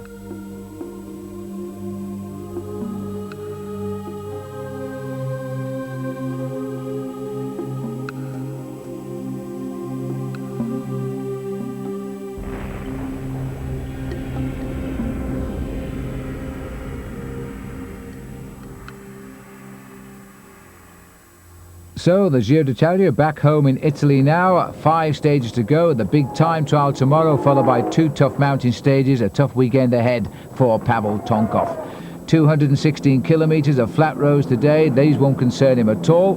And it looks as though it's going to come down to another sprint finish as we come under the 1 kilometre to go barrier. And again, Mario Cipollini, who has come through the mountains so far and gone through France and Switzerland, is now going to try and get the stage. He's got himself a perfect position right again. This time he's up behind Giovanni Lombardi. He's gone round the back of the big balloon. But Mario Cipollini tucked in there now. He's still holding his fire. He's lying there in second place as he swings round into the home straight. The champion of Italy goes very wide. And it looks now as though he's going to have to kick. He makes it look almost casual, this, but the power in this man who pushes all of the strength right from his shoulders down into those long legs. And Lombardi is not going to get on terms with him at all, and neither is Casarotto or Skriniar. That's the order over the line. It's Cipollini, Lombardi. It was Vignes Brook who got third, Guidi in fourth place, Casarotto. And they were all virtually in a straight line. Mario Cipollini gets his 4th stage win of this tour, and would you believe his 16th stage win in all of the Giros he's ridden. Overall, no change at all. There will be tomorrow because it's now the eve of the big time trial. And showdown time with the 62 kilometres individual time trial. Will it decide the Giro d'Italia? Starting from Vicenza, it goes through to Marostica.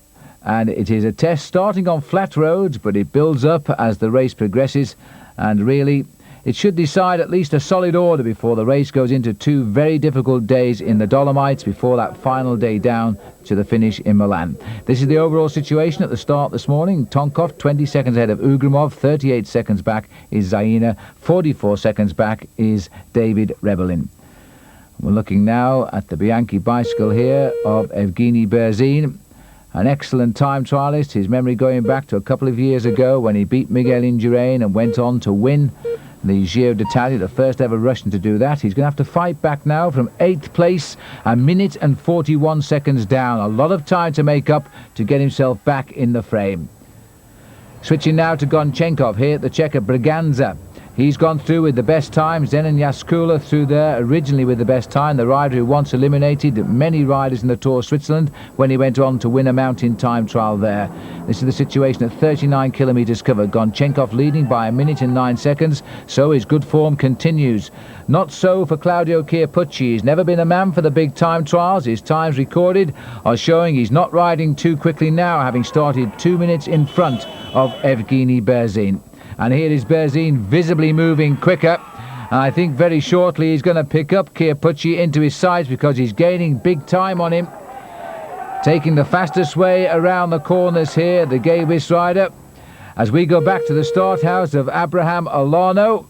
the world champion, beaten only by Miguel Indurain to the time trial title almost a year ago, towards the end of last season in Colombia. He gets the start. Remember that Olano in 7th place overall and still 1 minute 20 seconds off Tonkoff's pink jersey, and still the man everybody talks about as the favourite for this year's Giro.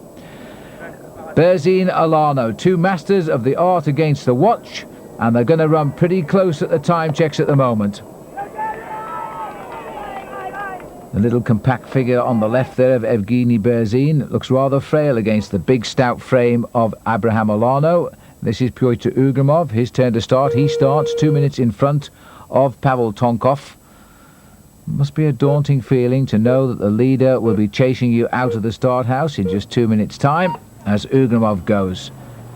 A second and third in previous Giro d'Italias. The blue Bianchi frame and the disc wheels here of Evgeny Berzin, who settled into a great start. He is showing the best of the starts so far. Tonkoff still to go, of course. And Tonkoff has gone. So Tonkoff rolls out of the start house. The applause of the crowd. The Russian leader of the Giro d'Italia. He knows now he's going to have to produce the ride of his life to keep that pink jersey. He said at the press conference yesterday all he wanted to do was a good enough time to keep the pink jersey and get back into the mountains where he has a better chance of defending it, I think. The world champion, this is where he must make his play. Olano has got to gain big time today to put himself in this race with the last weekend to come. Gonchenkov approaching the best time of Finko and gets the best time so far. So Gonchenkov is the trailblazer ahead of the field and continues his good tour. He's had one stage win so far. I might have had two if he hadn't had a flat tyre at one stage when he was in that breakaway with Fontanelli. Now this is Olano at Saucedo, the second time check, chasing the best time already through Evgeny Berzin in 26:29.8. Oh, and look at that! Just 0.8 of a second of better for Abraham Olano. This is going to be quite a race now between Olano and Berzin. They're separated by only a few seconds on the overall classification, 14 to be precise, and virtually nothing in it at all between the world champion and Berzin. The course from now on, though, gets a little bit tougher. Here's the situation with still the top riders to go through. Olano, best time, 26 minutes, 29 seconds. Look at this. Caught for 2 minutes. Claudio Chiappucci are made to be looking as though he's slowing right down. Evgeny Berzin ploughs on.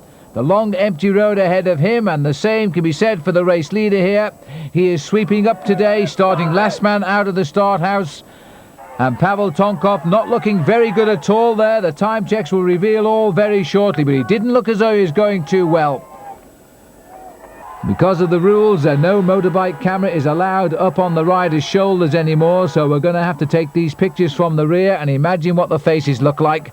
Tonkoff, 1 minute 16. That's an awful lot of time lost by Tonkoff on the best time so far. You know, his pink jersey very much in danger to either Olano or Berzin. Advantage Olano at the moment. Here it is, Olano, 26:29. Tonkoff down there in only 8th place, 1 minute 16 seconds off the pace. And Olano starting today 1:27 behind Pavel Tonkoff.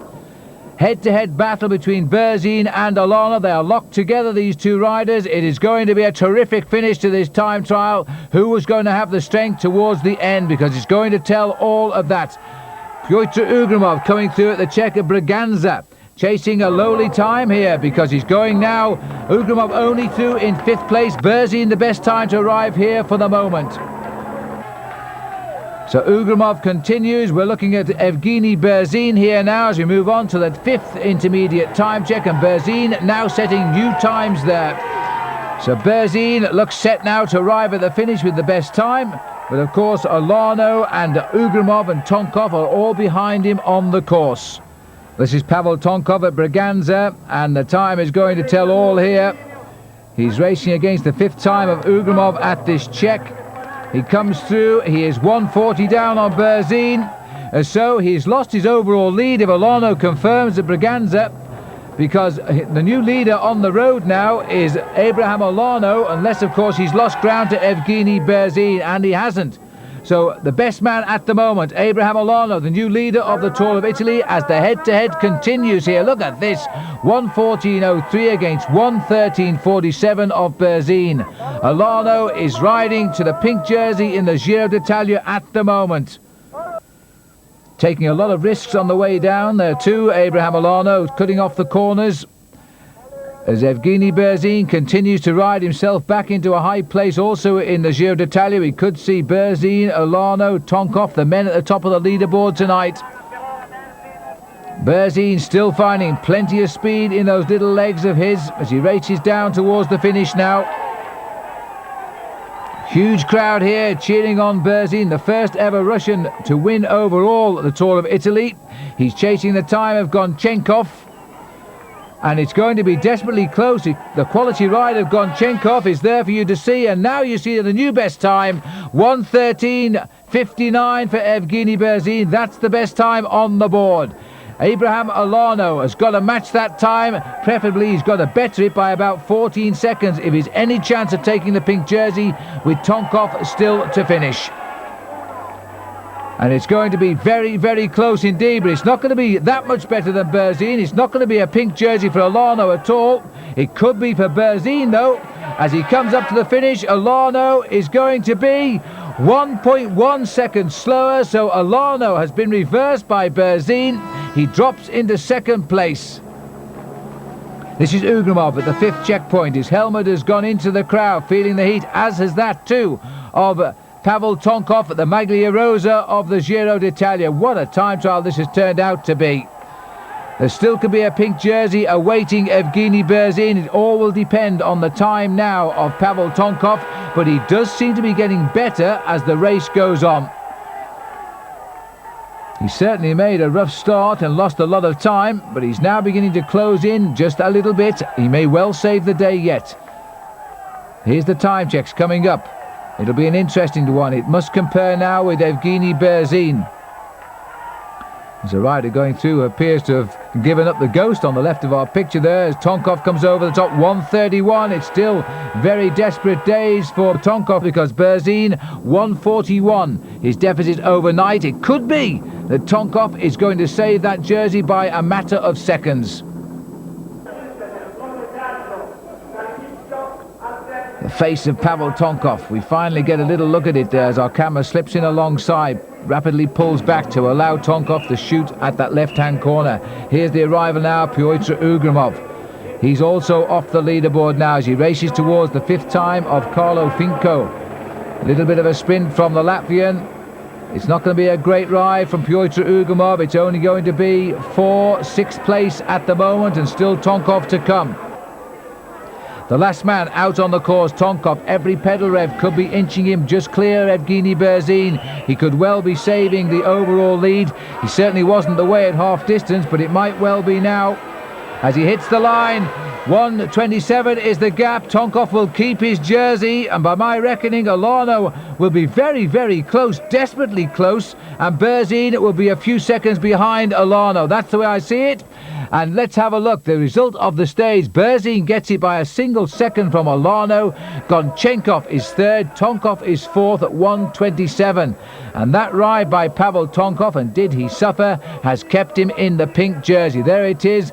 A single second because the times are rounded to the second. Olano is in second place and Tonkov keeps his overall lead. And now he's got to do it all over again if he's going to run out the winner of the Giro d'Italia. The Passo Poi d'Or is climbed twice here in the Dolomites, once midway through and once to the finishing line at the end of a ride of 220 kilometres. This is the sting in the tail that everybody has talked about, the first of 2 very, very vicious days indeed. The race starting from Bassano del Grappa, once the scene of the World Championships, and now it is racing all over the mountains of the Dolomites. And the big decisive climbs will be the 2,000 metre plus. There's 4 of them today, including that 2 climbs, as I say, of the Passo Poi d'Or.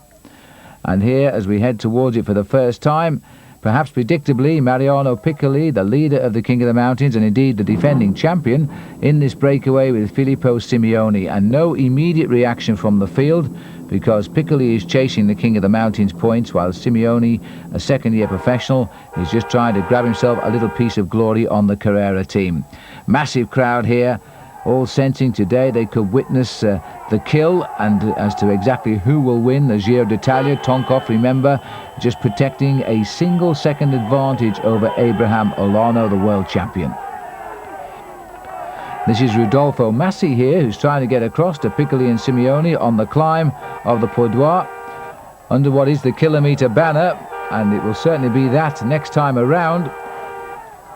But this time it's just a kilometre for them to the summit, and then they go on, descend to the Marmolada, and then climb back over this pass to the finishing line.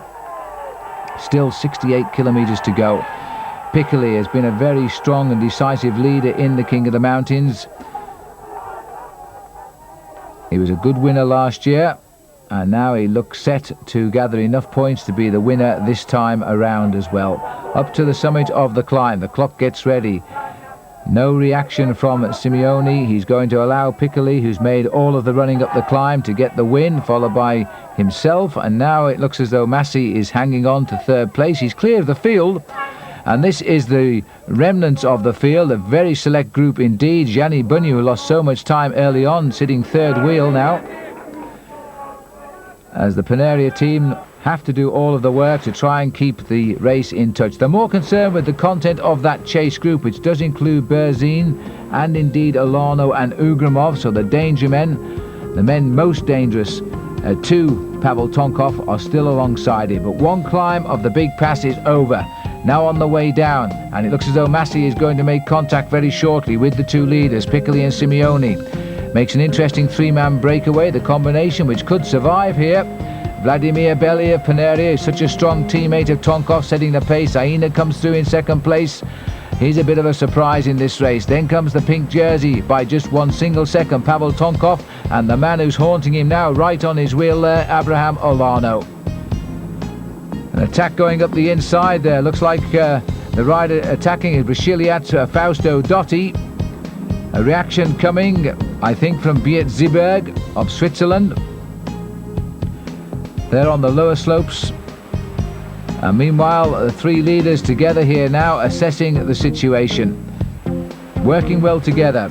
Massi is having an inspired tour here. The stage win already. He's been a pro for 9 years, don't forget. Join the leaders on a day when he might feel that the infighting will all be reenacted behind, as Tonkov tries to contain Olano. Still heading towards the climb of the Marmolada. Long downhill run now before they only have to climb back up to the summit next time around. There'll be no more downhill. Here's a glance at the field, and I don't see any of the stars missing. Evgeny Berzin looking pretty relaxed. And he's just having a little chat with his teammate there, Bruno Kengialta, a strong man when you need him.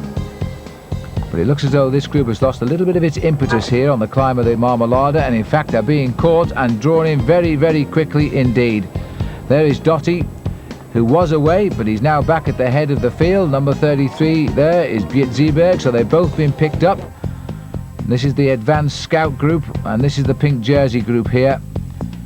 Ivan Gotti also here, and none of the real favourites missing from this select climbing group. You wouldn't get anything out of the face here of Piotr Ugrimov, who looks across at Abraham Olano, the champion of the road race. What a great title that was to win with a flat tyre, let's not forget.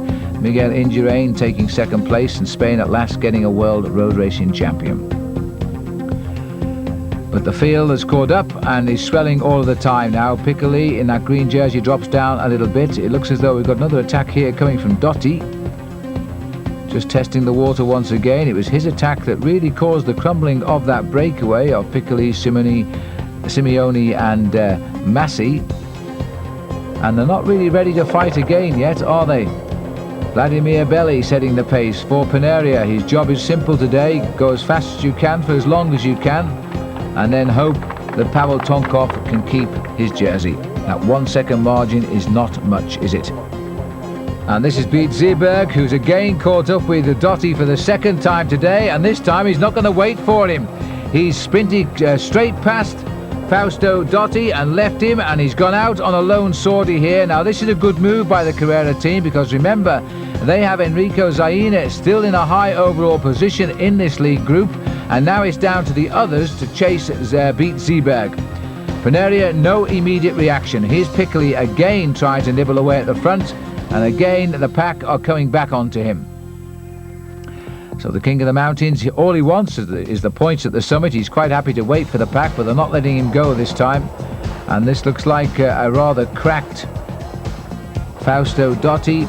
The legs have gone as he looks up the road and sees Beetzeberg, who won the Grand Prix Frankfurt this year, his first big classic victory in Germany. A very good climber, and if he gets away and settles in, he might well climb over the top of the Marmolada and then on to the Pordoi for the finish. But the breakaways have all been spread asunder now. Still Paneria remain in charge. Pavel Tonkov, who's always had a high finish in all of the tours he's ridden here. Now 27 years of age, been a professional for, this will be his 5th season. One of the stunning views here in the Dolomites of how they build these roads in Italy, I'll never know. The gap is up to 50 seconds from the first group, which contains the pink jersey. And Seeberg now heads gently towards the top of the Marmolada, and then the descent, and then the climb up to the top of the Pordoi and the finish. And the group is absolutely shattering now. Just tagging on to the back here of the pink jerseys, Abraham Olano, that second looking a little bit fragile for him even, as Ugramov also starts to increase the pace. On the far side, it's Zaina. So Pavel Tonkov, perhaps the advantage, has swung back to the Russian rider. Now we're away from the time trial, because that's the first time I've noted Abraham Olano actually suffering on the climbs during this Giro. Here's Zaina sitting at the front of the group. One of the real finds of this year's Giro, and a good replacement for the absent Marco Pantani. Ugramov now into his 30s and still riding like a very young man in second place. Tonkov without the Paneria team around him now. They've been blown out on this climb. It's quite a tough climb, the Marmolada, by the way. It certainly isn't an easy stepping stone to the finish climb of the Pordoi, and it looks as though Evgeny Berzin also is not feeling too hot after his great time trial. That's Gotti tagged on to a suffering Olano. And there's still a long way to go up this climb. Tonkov looks a lot better than Olano does. So we've got Zaina, Ugramov, Tonkov, and then Olano gone, and losing ground Evgeny Berzin. And they're still trying to hunt down Beetzeberg up front, but they won't be worried too much about him at the minute. There he is down there. And it looks as though Olano, his World Championship jersey, unzipped all of the way down, has cracked. Olano losing ground. If Tonkov looked over his shoulder now, he would take a lot of solace in that, because Olano, the man who was the favourite, especially after that great time trial yesterday, looks to be in serious trouble now, and this is not the finishing climb. So there's a lot of big time could be gained by Tonkov here. And Tonkov now should turn his attention probably to Enrico Zaina, because he's the next danger man on the books, because all of the others seem to have dropped away from the overall classification. Olano was 1 second behind, now he's about 6 overall. Berzin, who was 14 seconds behind at the start of the day, he's even further back behind Olano. Ugramov is still in that group with Tonkov. He started though 1 minute 58 seconds behind Pavel Tonkov. Here's Berzin. And Berzin, in fact, looks to be in a little bit of trouble even in that group. So a study in concentration here of Pavel Tonkov, as Ugramov rides well, but the man who is dishing out all of the pain here is Enrico Zaina. Tonkov comes over the top of Ugramov as Ugramov looked at him with quite a grimace on his face. I think that Ugramov may have cracked here. He's lost the ground. He seemed to be going so well just a few seconds ago. There was an acceleration by Zaina. Tonkov spotted it, jumped it, and has now put Ugramov in all sorts of trouble. But not as much trouble as the World Road Race champion, Abraham Olano. He looks to be finding a little bit of a rhythm here. but there's nobody left around him to help now. He's got a lonely trail to plough by himself.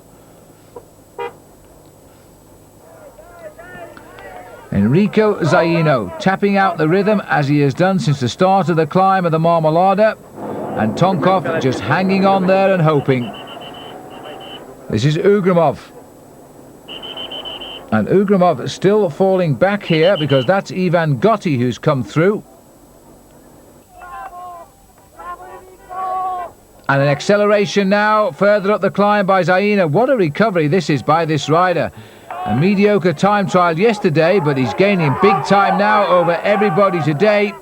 So if you can't ride a time trial, you have to fly in the mountains. And he's got another tough day to come tomorrow as well. The pink jersey now has been dispatched backwards. This is superb cycling by Enrico Zaina. As we climb steadily now towards the finish, he has put the pink jersey in serious trouble. But Tonkov knows if he can limit his losses to just this one man, he will keep that pink jersey tonight. Enrico Zaina for Carrera. And one would have to wonder quite what Pantani would have done on similar slopes here had he had his usual form in the mountains. Instead, we're having to watch his teammate Zaina, and he's doing a pretty good job of it, isn't he? Continues to look very, very frisky at the front, inspired by the fact that he's heading towards his second stage victory in this year's Giro d'Italia, far and away his best ever tour. But watching the battle behind as riders are beginning to crack. Rider number 66 is Ivan Gotti. He's having an inspired climb now. He's come right up to the back wheel of Pavel Tonkov. Tonkov may have gritted his teeth and hung on, and now the elastic has snapped. He may have blown. Gotti going by him.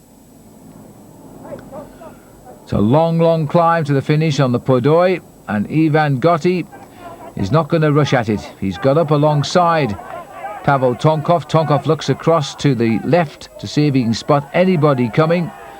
He'll take a lot of confidence from the fact that Olano is nowhere in sight now. And Ugrimov, well, he's found his second wind here. He's coming right up behind Tonkov and Gotti. And that takes a lot of doing. But there aren't many tougher cyclists in Piotr Ugrimov. He's had his great battles in the Tour of Italy in the past, especially with Miguel Indurain.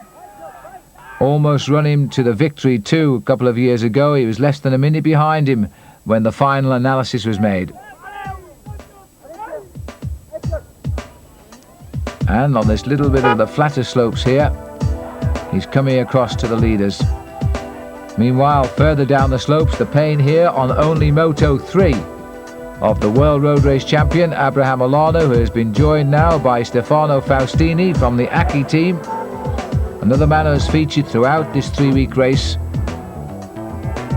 and will still be consolidating a top 10 overall position if he can hang on to the world champion. But it seems nobody can hang on to Zaina. Continues to climb with tremendous confidence. And Faustini, in fact, he's just come up and has now been dropped by a very steady piece of riding here from Olano. Experience telling perhaps when he knew he was making the effort just a little bit over his limit, he dropped back. Now he's found his rhythm again and continues to climb reasonably well. This is Gotti. First came to our notice a year ago in the Tour de France where he snatched the race lead for a day. You may remember that the referees then split the bunch timing at the finish, and the jersey went across to Bjarne Riis, his Danish teammate. Riis not here and preparing for the Tour de France, where he'll take on Miguel Indurain, of course, who is also not here. They say you can't win both the Tour of Italy and the Tour de France anymore. You have to make the choice, and that in many ways is a shame for the Giro d'Italia because it leaves out some of the big names. But you can't complain about the competition because Enrico Zaina has ridden superbly today. And Ugrimov continues to set the tempo. And it looks to me as though, in fact, Abraham Olano is beginning to climb back into the picture here. He took a packet at the start of the climb, but he is closing in. And that's terrific show of determination from the world champion. Zaina is still climbing clearly to a stage victory, but look at this now. Alano has come back to the side of Pavel Tonkov. The 1 second gap once more exists. Tonkov is in all sorts of trouble here. His rhythm has gone. Zugramov, who climbed back into the picture, has gone past Pavel Tonkov, and now I wonder now if Abraham Olano will get up alongside Tonkov and let him see he's arrived. The Basque flag flying on the left of our picture, and they all wanted to catch a glimpse of Abraham Olano, and now he's going to kick and kick hard, so Tonkov can't react. Tonkov is trying to react. He probably can only think of 1 second as he digs very, very deep indeed, but he's going to, if he does win the Tour of Italy now, he's going to be a true champion. He had to fight back in the time trial to save that jersey by a second, and now when things seemingly were going so well, he's having to fight back again to hang on to Abraham Olano. But it could well be that the pink jersey denied Olano yesterday by that 1 second will be his today, but first he's got to get rid of the pink jersey of Tonkov. But the acceleration by Olano is taking him back up to Ugramov. Look at the face of Ugramov here, just ahead of him, and he's seen him, Ivan Gotti.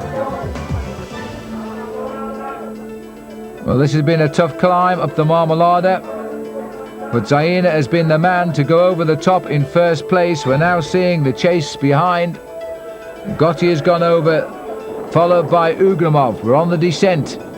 You're no sooner down than you're on the climb again, next time of the Podoi, and that will take them to the finish. What a vicious day this has been in the Dolomites. The whole 2 weeks of racing now proving to be just shadow boxing. The time trial opened up the gaps, or in the case of Olano and Tonkov, it didn't, and now it's a matter of opening up the gaps yet again here in the Dolomites. 20 kilometers to go. At least we've got a little bit of downhill first. Some 12 miles to the finish. Well, the depth that these professionals have gone to here to show their true depths of courage, because they've all taken a bad ride except this rider, Zaina, on the climb of the Marmolada, and they've all had to fight back. A real showdown indeed. And they've come back together. Gotti at the rear, followed in front of him by the Roslotto rider Ugramov, then Tonkov up Panaria, and being led, of course, by the world champion Abraham Olano, heading into the town before we start the climb up to the finish. Olano looks a little bit more settled to me now. What a difference one mountain makes, because it's probably Tonkov now who is a little bit worried about the climb ahead. These four riders, having left behind them a shattered main field, the pink jersey, the world champion, a Latvian and an Italian. And it's the Latvian, the oldest man in the group, who is setting the pace. Tonkov trying now, I think, to demonstrate to Olano that he's not really tired at all by riding in front of him.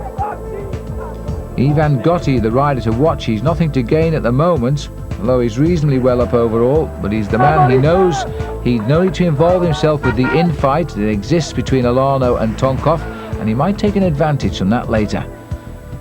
The gap now up to 1 minute for Enrico Zaina. He's never put a wheel wrong, has he? He's climbed so well on the Marmolada, and now we're on the Podoi, and it looks like he's climbing to overall victory. There's his deficit, 4 minutes 9 seconds behind overnight in 8th place to Tonkov. That makes him 4 minutes 10 seconds to Olano. He's pulling back a minute of that at the moment, so he's climbing up the overall classification. And it looks as though Gotti may well have slipped the other two here, the other three rather, and this is Bugno. He's come from absolutely nowhere. Gianni Bugno has crossed the gap to the leaders from absolutely nowhere. Well, that's an inspired day for the champion of Italy, the man who lost 11 minutes very early on in the opening week of this year's Giro, has now found himself on an inspired ride today. The champion of Italy has joined the leaders. And not only has he joined them, but he's going. And I don't think there can be much of a reaction here, because they know he's so far behind overall. They're not going to chase him down and risk another rider jumping them when they do it. And so, well, having said that, in fact, Ugramov has climbed back up to Bugno without really doing much about it. I think Bugno must have slowed down there. Ugrimov, Olano, Tonkov and Gianni Bugno takes fourth wheel. Gotti is the man who slipped them, and I don't know if Bugno will know about that because he wasn't in that group when he came up to join Olano. And Gotti is closing in on Zaina. It's down to 49 seconds, but the gap over the others is opening up, and almost a minute and a half now the advantage for Zaina. He's climbing up the overall classification in leaps and bounds here, and there's still a long way to go up this climb. This beautiful mountain range, the Dolomites in Italy, providing a great battleground today. He really doesn't look in any trouble, does he, Zaina? This is Olano now trying again to test Tonkov. He only needs a second, and then providing he stays within range of Zaina, he'll get the pink jersey, and at the most crucial stage of the event. Just 2 more days to go. But again, Ugrimov, this man just will not give up. He is such a hard man, grits his teeth and powers his way back to the wheel of the world champion. Tonkov, I think, by my opinion here, is just praying for the end of this stage now. He is hanging. And Bugno, who attacked, has been brought back yet again. Twice the world champion, twice a winner of the famous mountain stage in the Tour de France at Alpe d'Huez, by the way. Only 2 other Italians have ever done that. The very first one in 1952 was the late and great Fausto Coppi, and the other one was Roberto Conti, who after riding a career of 10 years, that was his first ever road race victory. But back with the Tour of Italy, and the man who is making his name today, no, not Marco Pantani of Carrera, but Enrico Zaina, now only 3 kilometers from the finish. I'm not surprised the Carrera team here don't believe they're having such a day. The great battle that should have been between Olano and between Tonkov and Berzin, and it's not that way at all. It is Zaina now who's getting all the Italian cheers on the climb as they look down and see him coming up towards the summit. If anything, he's going quicker and quicker, despite the apparent fitness of the spectators. And there's an attack on at the front. Olano trying once again just to shake his tail. He wants to get rid just that 1 second, and he will get the pink jersey because the gaps aren't big enough to Zaina. But look at this. Tonkov is a limpet. He's locked himself onto the back wheel of the world champion. He refuses to be dislodged. And all this happening as we go under 1 kilometer to go now for Enrico Zaina. He's going to get the stage win for sure, but at what time gaps over the rest, and that will be crucial. Gotti is still chasing him, although we haven't seen anything of him. Our cameras seem to be spread all over the mountains as well today. And not too happy with the closeness of the Tifosi as Zaina heads up towards the finish. And they're just about jumping back here as he blasts his way through the tunnel, and this will be a first for Enrico Zaina, leading a stage of the Giro d'Italia up to a mountain top finish. And there's not much further to go now. He just makes sure, as all good pros do, that nobody is sneaking up. In this case it will be Ivan Gotti, but no sign of Gotti as Enrico Zaina of Carrera probably will dedicate the stage to Marco Pantani, the rider who should have been here, of course, and was kept out of the sport this season by that terrible crash when he was hit by a car at the end of last season in a race. And just look at this, over 7 hours today in the Dolomites, a massive day of mountain climbing, and the man who has been inspired throughout it, Enrico Zaina, gets his second stage win of the Giro d'Italia, and the clock now will tell us shortly how long he's got to wait and how high he will climb over the others in this race. I don't think he'll do enough to climb over the actual leaders. Gotti comes in 47 seconds down. Still, we've got that crucial sprint. Remember, only 1 second between Olano and Tonkov. Tonkov has got to hang on to the wheel of Olano, and I'm not sure he can. As Bugno gets third, there is a gap there, a very definite gap. Olano will take 4th place, and I think there's a second there. They'll give a second back to Tonkov, and if it goes to the same time, I think they'll award the pink jersey to Olano because of the better time trial. This is Evgeny Berzin. He is the big loser today, isn't he? 4.5 minutes and counting. He has conceded. His Giro d'Italia has gone out of the window. And this is the rider who caused the big time gaps, Enrico Zaino, the sweat clearly dripping off his face as he comes up to the line to get his second stage win of this year's Giro d'Italia. There's the result. Gotti comes in at 47. Bugno, Alano and Tonkov was given a time difference. He is given second place overall, the same time as Abraham Alano. Zaina is up into third place. What a race this is turning out to be. Denied yesterday the pink jersey, the world champion gets it today. And by the way, he was given the victory, or the lead rather, by 46 hundredths of a second. That was the official time gap. The final day in the Dolomites, the Saturday, the penultimate day of the race, the longest one as well. 250 kilometres now, taking the rise from Cavallese on a tour of the Dolomites, and there are some brutes here. 4 of them are topping the list of all of the climbers today. The race will finish down in Aprica, and there's a little rundown on the profile. The biggest of the climbs is the Passo di Gavia, but watch out for the Mortarolo, which is a brute of 13 kilometres. We join the race here on the Passo di Gavia, and alone in the lead is the Colombian climber Hernan Buenahora, and he was the rider who took 10th place in the Tour de France last year. A gifted climber indeed, being chased all the way up here, Nelson Rodriguez, and the rider in yellow, Stefano Faustini. They're not too far behind Buenahora. They should get together on the descent, and there's a revitalised Gianni Bugno. While the Mappe boys pick up the newspapers, not to read of course, but to push up the jumpers, ready for the descent and that cold wind. Ugramov takes a little bit of reading material as well. The way down off the Gavia. Cautious descent this by the Colombian. Certainly not a man in a hurry.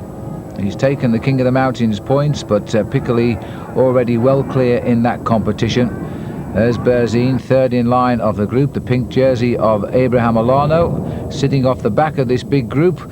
The scenery today undoubtedly is stunning, but his concentration must not be relinquished at all, because on these descents, which are very, very dangerous in the Dolomites, as you can see, you have to keep your full wits about you. Buenahora still leading down here. Rodriguez sitting at the back, the little man who once beat Pyotr Ugramov in the Alps to a stage win in the Tour de France after sitting on Ugramov all the way to the line. He outsprinted him. Rodolfo Massi trapped in between this group and trying to get across, as he was the other day. And he might well get across, because the main field behind are concentrating on the in-house battle for the final destination of the Maglia Rosa. It should be decided today for the final ride into the finish tomorrow. There is Massi 30 seconds down. The group containing Abraham Alano and Tonkov is at almost 2 minutes at the moment. And Massi back up now with the leaders, so we've got 4 of them: Buenahora, Faustini, Rodriguez and Massi. Well, any one of these rides, looks though Massi there is a little bit worn out after the chase. He's had one stage win and has put in some good rides in the mountains this last couple of days. Latched onto the back, which is 44 kilometres to go of this long stage, but now we're beginning the climb of the Mortarolo. This is without doubt the steepest climb in this year's Giro d'Italia, with slopes of 1 in 5, some 20% gradients. It goes up for 13 kilometres, and Ugramov is the first to start trying to break up this elite group. Ivan Gotti also setting the pace, Ugramov just behind him. Then Zaina, what can you say about him? He continues to look good. Pavel Tonkov, not the one in the pink jersey anymore, but the one in the pink of Paneria. And it looked to me as though Alano was in a bit of trouble at the back there, and he was. Abraham Alano has lost ground here, and we're only on the start of this long climb, and if Tonkov cares to look over his shoulder, he could hurt him more. It was the acceleration of Ivan Gotti that put him in trouble. This looks as though Rodriguez being picked up now by the group. Ugramov, Zaina, and Rodriguez making no effort at all to latch on the back. He's going to very shortly be passed then by Abraham Alano, who is losing ground rapidly. They're all coming back now. Massi is also coming back. So Faustini and Buenahora are still just in front. Alano climbs past Nelson Rodriguez, who has no more fight left in him. The same may not be said of the pink jersey. Equal on time with Tonkov, so now he's down in the second place in this year's Giro. What a marvellous tailpiece this has been. Here are the other two attackers of the day, Buenahora and Faustini, being picked up now by a group inspired by the loss of Abraham Olano. And it was a long stare back there by Buenahora, and he was probably looking to see if the pink jersey was present, and he was certainly not. 27 seconds the gap now to Tonkov and Olano. That's enough to win this year's Giro for him. But he must watch out now for the resurgence of Zaina, who with a good ride today could well move up into the overall lead.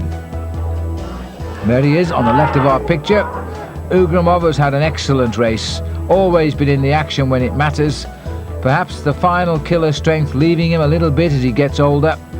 Tonkov, of course, the same can't be said of this man, who's now coming very much into his own, having had a love affair with the Giro d'Italia for a number of years.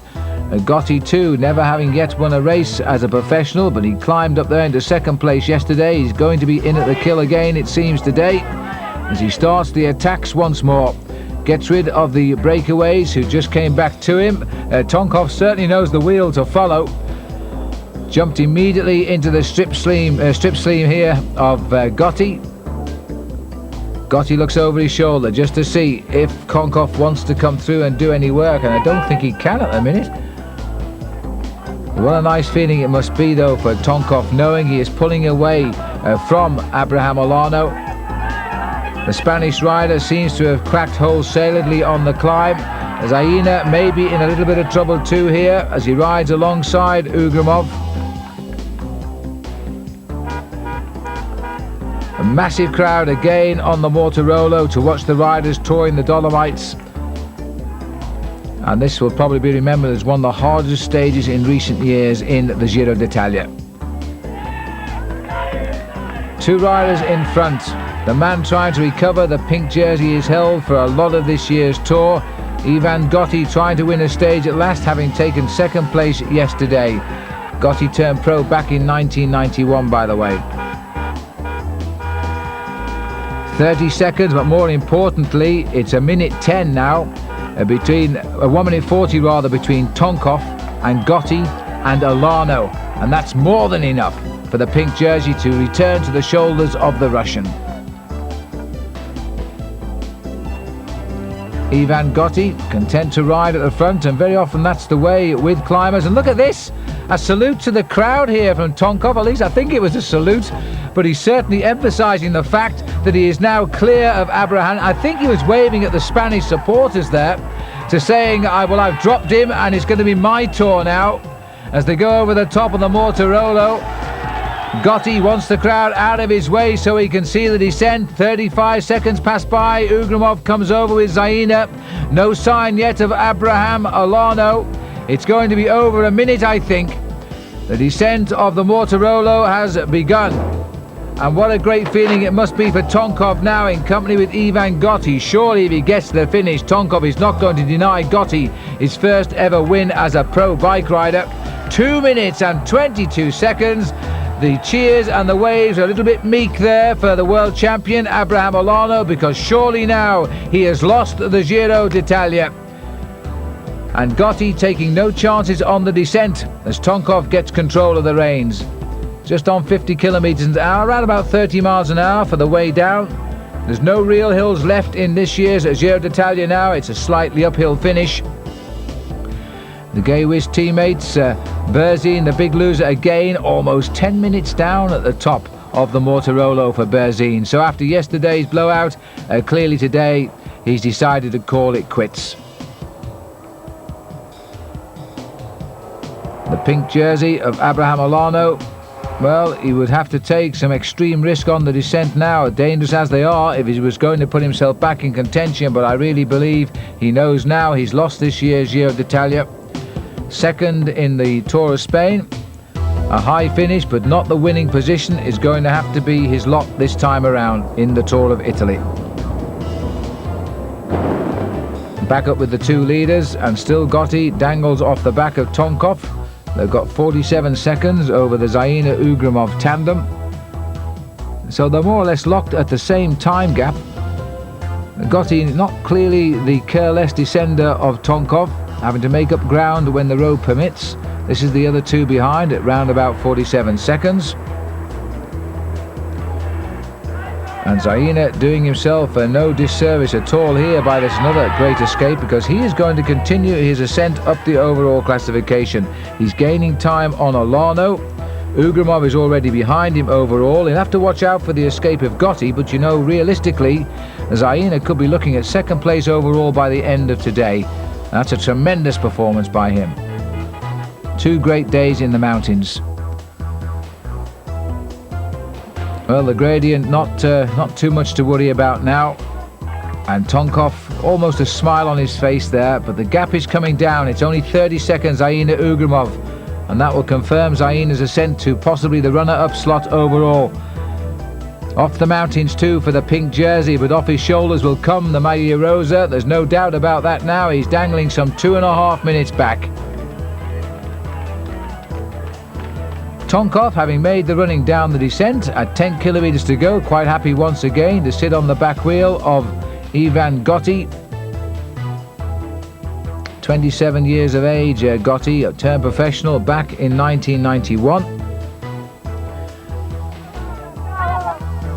And young Olano, the rider who won so well the World Road Race Championship on an enormously difficult course in Duitama in Colombia, now finding he's been pushed into the back of the Giro d'Italia by an inspired climb, largely by Gotti, but certainly Tonkov had to really suffer to hold his wheel, and he did just that.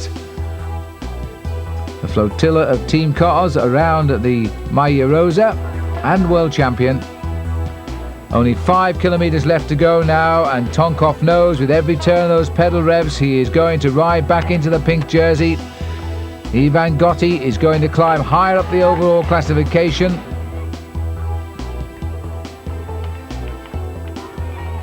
Tonkov, who won 3 stages in Italy of the Settimana Bergamasca this year and also a stage of the Tour of Romandy,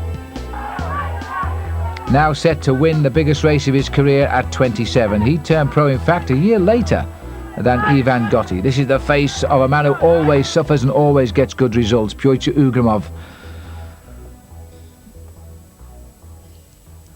Well, by his own admission, Olano says he's not a great mountain climber, but these last 2 days he's hung in there pretty well. But there was just one mountain too far. The Col de Mortarolo has cracked him. Tonkov, followed by Gotti. Inside the last couple of kilometers to the finishing line now. You can almost see the smirk on the face of Pavel Tonkov. And the gap has gone up again, so he's had a good last few kilometres. 1:08 now to the other two, and 1:55 to Olano. Olano himself is closing in, so he's not giving up at all. He's closing in, but it's not going to come soon enough to save that pink jersey.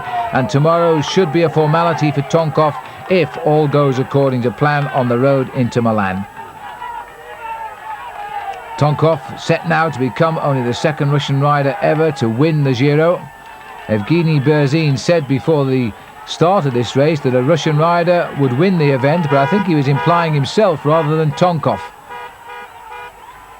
And it's not to be. In fact, it's again with his teammate Ivan Gotti, who's had his day here today. Almost 8 hours, so they spent the best part of 15 hours cycling in the Dolomites these past 2 days in this viciously cruel tailpiece. And the man who's going to get his first ever pro win is sprinting clear. There'll be no resistance from Tonkov. He will give this to Ivan Gotti. It was Gotti's attack that did all of the damage on the climb of the Mortarolo. And now Ivan Gotti, having turned professional in 1991, gets his first ever pro win. A yellow jersey in the Tour de France by a day, now a stage winner in the Giro. A two-arm salute from him, a two-arm salute from Pavel Tonkov, who knows now, barring accidents, he has won the Giro d'Italia. This is the race for third place, Pyotr Ugrimov and Enrico Zaina. Zaina himself, if it all works out now, could be second overall tonight, and that'll give him second in Milan tomorrow. And Ugrimov, who's done so much of the work, I wonder if Zaina is going to allow Pyotr. He is. He gets the third place, almost a minute back, and then comes Zaina, and now in fifth place. And what a fight back too, because he has closed in that little bit. The pink jersey of Abraham Olano. He knows he's lost it now. Look at the gap. It really widened, in fact, over those last 3 kilometres. It's going out to 2 minutes plus and almost 3 minutes now. So Abraham Olano has lost in a big way today in this second stage in the Dolomites, while Tonkov is watching as he crosses the line. 2:52 down and out of the top 2 certainly overall. And there we are, a no-handed ride here for Pavel Tonkov. Straightened himself up for the victory. No resistance either when Ivan Gotti's gone clear. It wouldn't surprise me in the least if Tonkov hadn't have indicated to Gotti that the stage win was his a long way down the road in appreciation of what he's done today. And that's the way it works in professional racing. One guy gets the stage win, the other one gets the overall victory. 2 rivals on the day and 2 friends as well. And this is the second man getting ready for the 2-arm salute. The last time I recall this happening was in Barcelona for the Olympic Games, when the 3 medalists all did 2-arm salutes. And of course the winner then, the late Fabio Casatelli. So for the Paneria man, Pavel Tonkov, these are happy moments indeed. For Ivan Gotti, after all of those years of trying, he gets the stage win. But overall, look at this. Tonkov now leading Enrico Zaina by 2:43. Olano still hoping for a place on the podium is 3rd. Ugrimov, 3 seconds back, is 4th. All smiles for Pavel Tonkov. He must have thought he lost it after the time trial and the day in the mountains, but he's got it back now. And so to Milano and the finish of the 79th Giro d'Italia, 176 kilometres from Sondrio, taking the riders down to Sempione Park in the heart of Milan. And no contours, of course, to worry the riders. It's all downhill now for the finishers. And as we join the action in the park, it is the final lap and the race is more or less all together. But of course, there are those who think they can win and they're on the attack. And one of the riders here trying to push home is Andrei Titeryuk, once a stage winner of the Kellogg's Tour of Britain in Coventry, in Great Britain. And by the way, we see Saiko here at the front, but Mario Cipollini certain not to win the stage today because he didn't start in the time trial a few days ago. He'll be off preparing now for the Tour de France, his next big event, and then the Olympic Games. His little breakaway getting clear of the field. You can bet your life that Pavel Tonkov will have no interest in it at all. Titeryuk is in this move too, so too is Sergei Uchikov, a little Russian guy. And the Roslotto rider there is Sivakov, and the other man is Nicolas Loda. And so as they start the sprint for the line here, it looks to me as though Uchikov is going to come through in the centre of the picture. There's 5 of them in the hat for the victory. And a sprint on the right by Titeryuk. He's on our left now as we look, but it's all too late. Uchikov gets it right on the line, and he finished just in front of the Roslotto rider Sivakov. And that's the best place he's ever had in a big international stage race. And barely a few seconds have passed by. The sprint from the main field for 6th place, and it looks as though at last Adriano Baffi just getting through and getting a sprint win. Well, sort of anyway. He was 17 seconds off the pace today. Uchikov of Russia getting the victory, a stage winner. You may remember he beat Lance Armstrong last year it was, in a stage at Revel in the Tour de France. Overall, the final result, Pavel Tonkov becomes the 2nd Russian to win the Giro d'Italia by 2 minutes and 43 seconds over Zaina. The favourite, Abraham Olano, in the end had to be content with 3rd place. He couldn't handle the Dolomites. But he walks up, immediately congratulates Pavel Tonkov. This has been a great tour, and those last 4 days, well, they were full of suspense. I hope you've enjoyed it, and until the next time, goodbye.